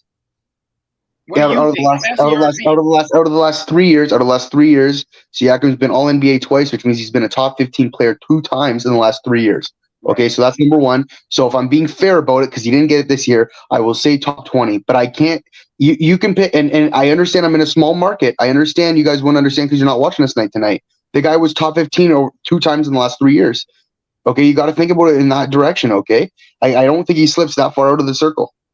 Now, I don't think so. Okay. Jordan. I think you've been a little zealous there. I think you've been a little zealous there, Jordan. Hey, Jordan. He's been all NBA 2 times in 3 years, which means he's been a top 3 players or top 15 player 2 times in 3 years. Jordan, honestly, what do you think Siakam wants from these 2 choices? Another ring or money? Oh, the whole reason why he wants to stay in Toronto is because he got more money coming his way. And if he goes to Atlanta, he doesn't get that bread. I also heard it's not exactly a great situation for you guys either. Let's make that clear because it seems like he doesn't want to go to Atlanta either. So I don't know what the fuck's going on. So there you go. Yeah. Why we press for a man that don't want to be here? Because you guys have Landry Fields as your front office. Hey, whoa! Don't bash. Done. It's auto bash, Matt. Don't bash Landry now. He done had a great. Well, don't bash Siakam now because he done be a lot better than you guys think. I'm saying, and I'll tell you. Now, why doesn't he want to come here? Why doesn't he want to come here? Because he wanted the bag. No. Yeah, I don't think that's all. Yeah, I think it's because he wants more money. The thing is, like, I'll be honest though, like the fit in Atlanta is like, if I'm just being honest, I think it's cool. I would like it for you guys, like regardless of whether it's hold on, Matt, before you go crazy here, let me put this in there, okay? What have y'all been missing for all last year? We've been crying over it, okay? Yes, better 3-point shooting. He doesn't necessarily give you that, but he can stretch the floor, so let's get that out of the way. But he's a better, lengthier defender than you guys have ever had on your roster, okay? Misunderstood how good defensively this guy is year to year. Consistent, and he can hold his own. He's not a John Collins. He's not afraid for that contact. He'll eat anybody coming his way, and he's played the 5 many times. Okay, so he can defend 1 through 5. There's no doubt about it. He has the handle at small forward, power forward that you guys haven't had. That's number 2. Number 3 is he is so versatile. There is nothing this guy can't do. If it's not coming in the paint, he'll move to the mid-range. If his mid-range is off, his 3-point somehow hits. Something every night hits. I don't remember the last time he scored less than 15 points. The guy's always on the score sheet. I feel like he's somewhat inconsistent, to be honest. Exactly. I mean, exactly. like You think? Well, I know. From a Raptors fan, I'll tell you, he's been the only consistent piece of our team for 3 years. I just So think from a betting standpoint, I feel like there's a lot of games last year where he was like dropping 14 points. You be paying points, rebounds, and assists. No, just points. See, that's why you be. okay, know this though. Your betting perspective is a little flawed, and I'll tell you why on points, because No, but I've still been watching the games though. Yeah. But here's the problem: if you've been watching the games, you've noticed the Raptors' problem, and I've been on here saying this many times. The Raptors' problem is we have too much talent 1 through 5 that demand the ball for points. That's our problem. Fred VanVleet needed to get his 20. Gary Trent Jr. needed to get his 15. Okay, OG Anunoby needed to get his 15. Siakam needed to get his 20. Scotty Barnes needed to get his 15. Okay, if you think about it from that perspective, it's not because the player can't do it. It's because where the fuck are the touches coming from in the game? Yeah. There's the fucking problem. Okay, that's true. To be honest, that's why if you have stars, you got to have a low volume starter. You have to have a low volume starter. I agree, dude. And hot take here, hot take. The Raptors are going to do better this year than last year, and y'all can laugh about it. And I'm not a dreamer. We're not doing nothing next year. I'm just saying we're going to be more consistent because the stars on our team who need to develop and need to get the touches are going to get them, because we're not going to have VanVleet and we might not have Siakam. So the team's going to be more gelled. That's it. I like Siakam. I do. I just think, he's getting a little overhyped in certain corners. Like he's okay. Well, Matt, very good player. He is, but I don't think he's, to borrow a word from the chat, I don't think he's him. Like, right. Okay, well let's summarize. Let's summarize here, okay? And I'm being fair because this is a guy that can come your way. I'm not, trust me, overhyping him for me doesn't fucking matter, okay? I said top 20. I think that's pretty damn close to accurate. But here's the thing. Okay, that's what I mean. So we're biting on like fucking the tree here for where the fucking the line is, okay? He's between a top 15 to a top 30 player. There's nowhere around that. But here's the thing, 2 years ago, right? All NBA. 3 years ago, All NBA. Like his record is there, and he's won many times. The reason he wasn't last year is because of the fucking players around him. And there was no fucking players that can get along. The coach fucking was horrible last year. Everything about the Raptors last year sucks. Nick was not great last year. Okay, so if you think about it from that perspective, Matt, this is a guy who could have been All NBA again this year if the team gelled properly. I like him. I'll be honest. I like him. For me, I don't like his fit here a lot. Like I don't love it. Like him and Murray, they kind of need the ball in the same spots. Like Trey is going to have to do a lot. Well, not Trey, Quinn. He's going to have to do a lot of creative sets for that to work. And I don't want a team dependent on a creative coach. Yeah, and you know what though? Matt?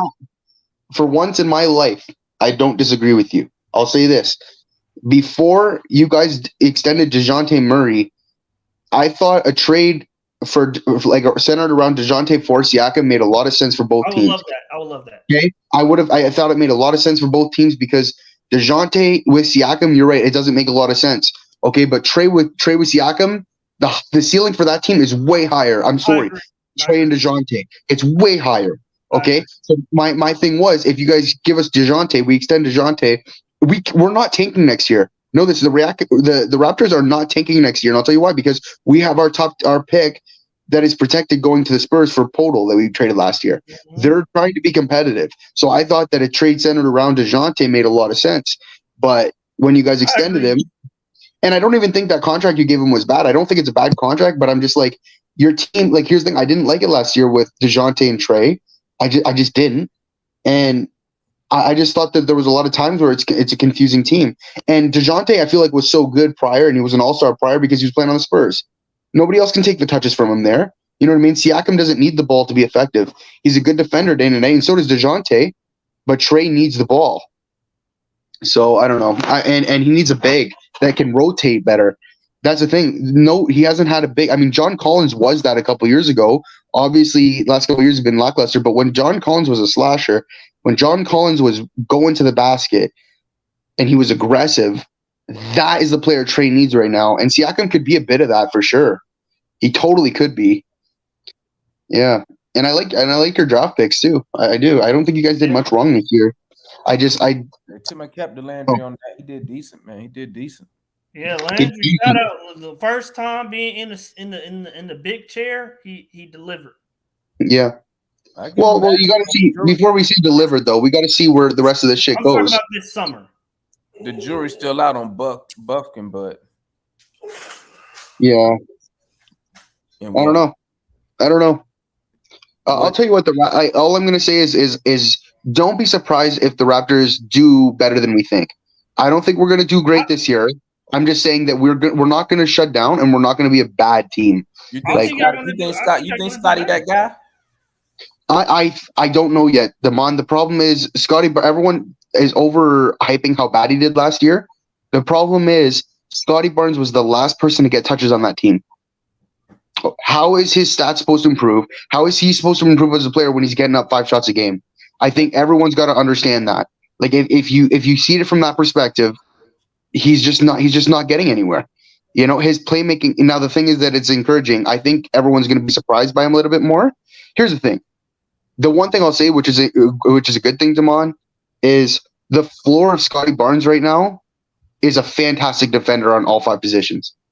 So if you think about it from that perspective, he will be in the NBA long term, just prejudiced on that alone. He's lengthy. He can defend all positions. Now, if he can get, and the thing is, we know he can pass well and he can handle the ball well. So the floor is him in the NBA is a Ben Simmons. And that's as currently constructed. Okay. Sound like Scotty. What we wish Dre was, or. Yeah. But I seriously believe, and I'm not just saying it, but I think that's his floor. You know, like at least what Ben Simmons currently is, a good defender and somebody who can handle the rock. Who's better, Jordan? OG Anunoby or Scotty Barnes? Right now, OG Anunoby. OG Anunoby is a top 15 defender in this league every single year. Always on the top of that steals percentage. He's not afraid to guard the best player. And he is a knockdown 3-point shooter, a little streaky, but good. And he has really increased his handling and slashing game. He's fantastic. And that's why I'm kind of wanting Siakam to go for, like, part of me wants him to go. Because if we can get an okay package with some picks and some youngins, I'll tell you what, OG Anunoby getting those touches, or at least a good share of them, he'll surprise a lot of people. He'll surprise a lot of people. And I think it'd be cool. Mm-hmm. How old is OG? He's only 24, man. Only 24. Yeah. He's got a lot put together. He's got a lot put together for 24. Siakam about 30, right?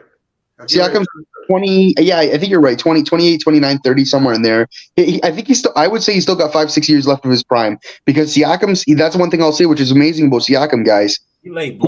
Whichever team extends him won't be disappointed, because his game is not. It's just like what they were saying about Durant. Siakam's game is not predicated on his athleticism. He can go to the basket and he likes his footwork, but he doesn't have to run full speed every fucking play to be good. That is not what Siakam does. He breaks you down with his handling. He breaks you down in the mid-range, step back. He doesn't need a lot of athleticism. He's just silky with it. You know what I mean? Wasn't he also like averaging like 43 minutes last season? That's the thing, guys. Like but he's averaging 43 minutes because Nick Nurse didn't trust his fucking crew.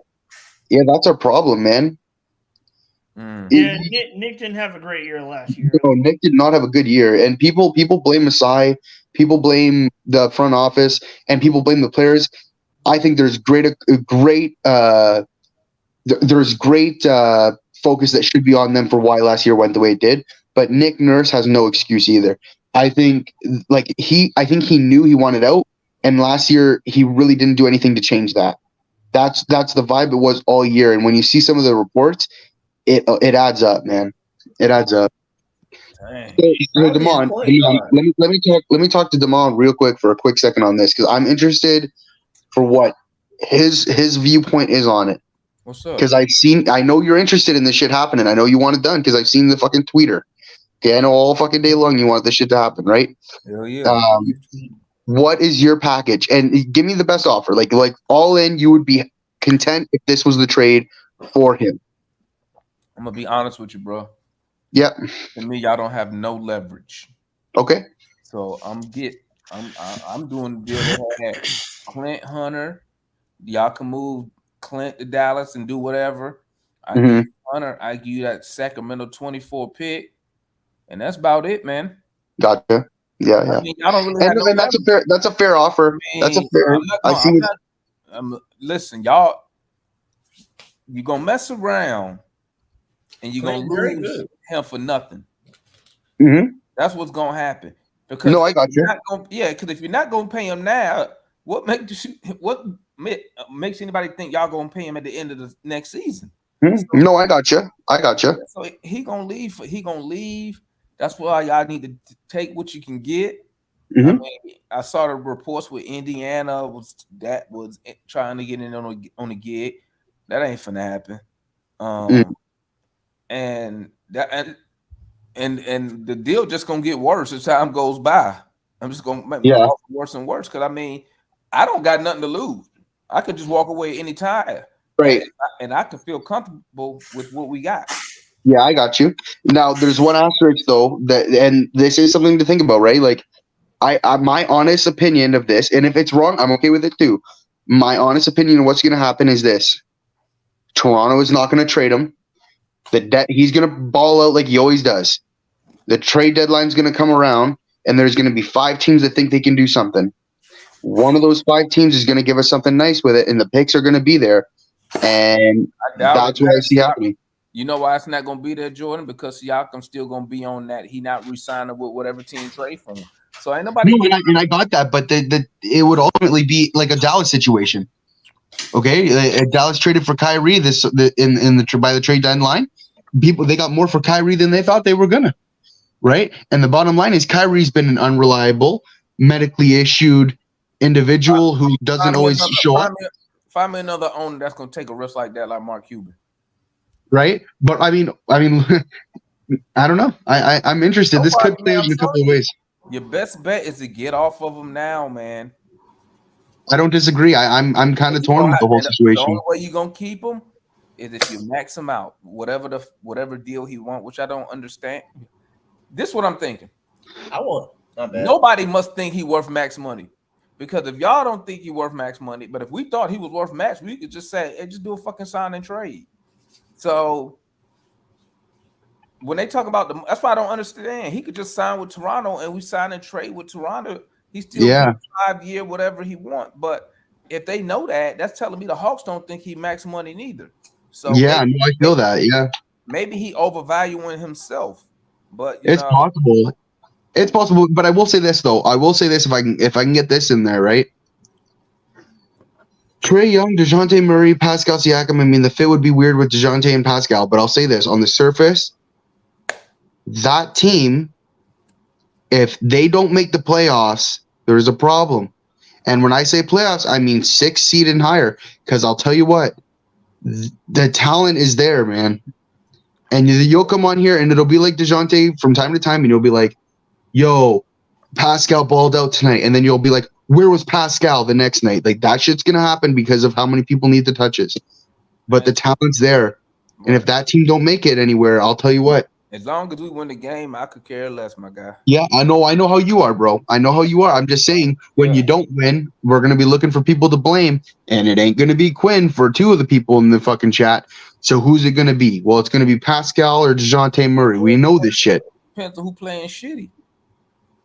That's what's gonna get the What's blame. gonna be? Yeah, but fellas, we finna wrap the show up, man. I want to shout out everybody who tapped in, man. Shout out everybody who came on the panel. I can't remember everybody who came on the panel because y'all see I'm in the garage. So I ain't even gonna attempt, but salute to everybody. Don't forget, keep tapping in with us. I'm gonna look and see when the next Hawks Summer League game is. We 2-1. We're going for that Summer League title, man.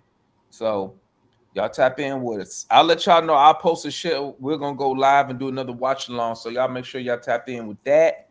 And that's all I got, man. So make sure y'all hit that like button on the way up out of here. And I'm gonna catch up with y'all later, man. Y'all stay up, family. Peace. All right, peace.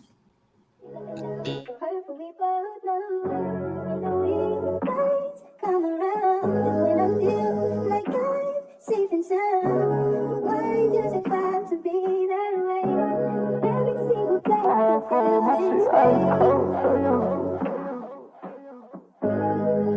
feel my shit ice cold, Trae Young.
Somewhere. Are you on live? Yeah. Okay, bye. Hold on. Quiet. Well, don't do that.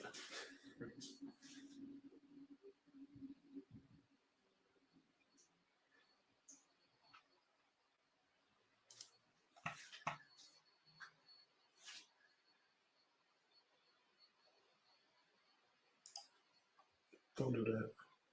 Who else is supposed to be in there? I think we off. No, I haven't caught up yet. Then why you don't go in there? I saw you muted. I mean, you're not muted. Don't do that.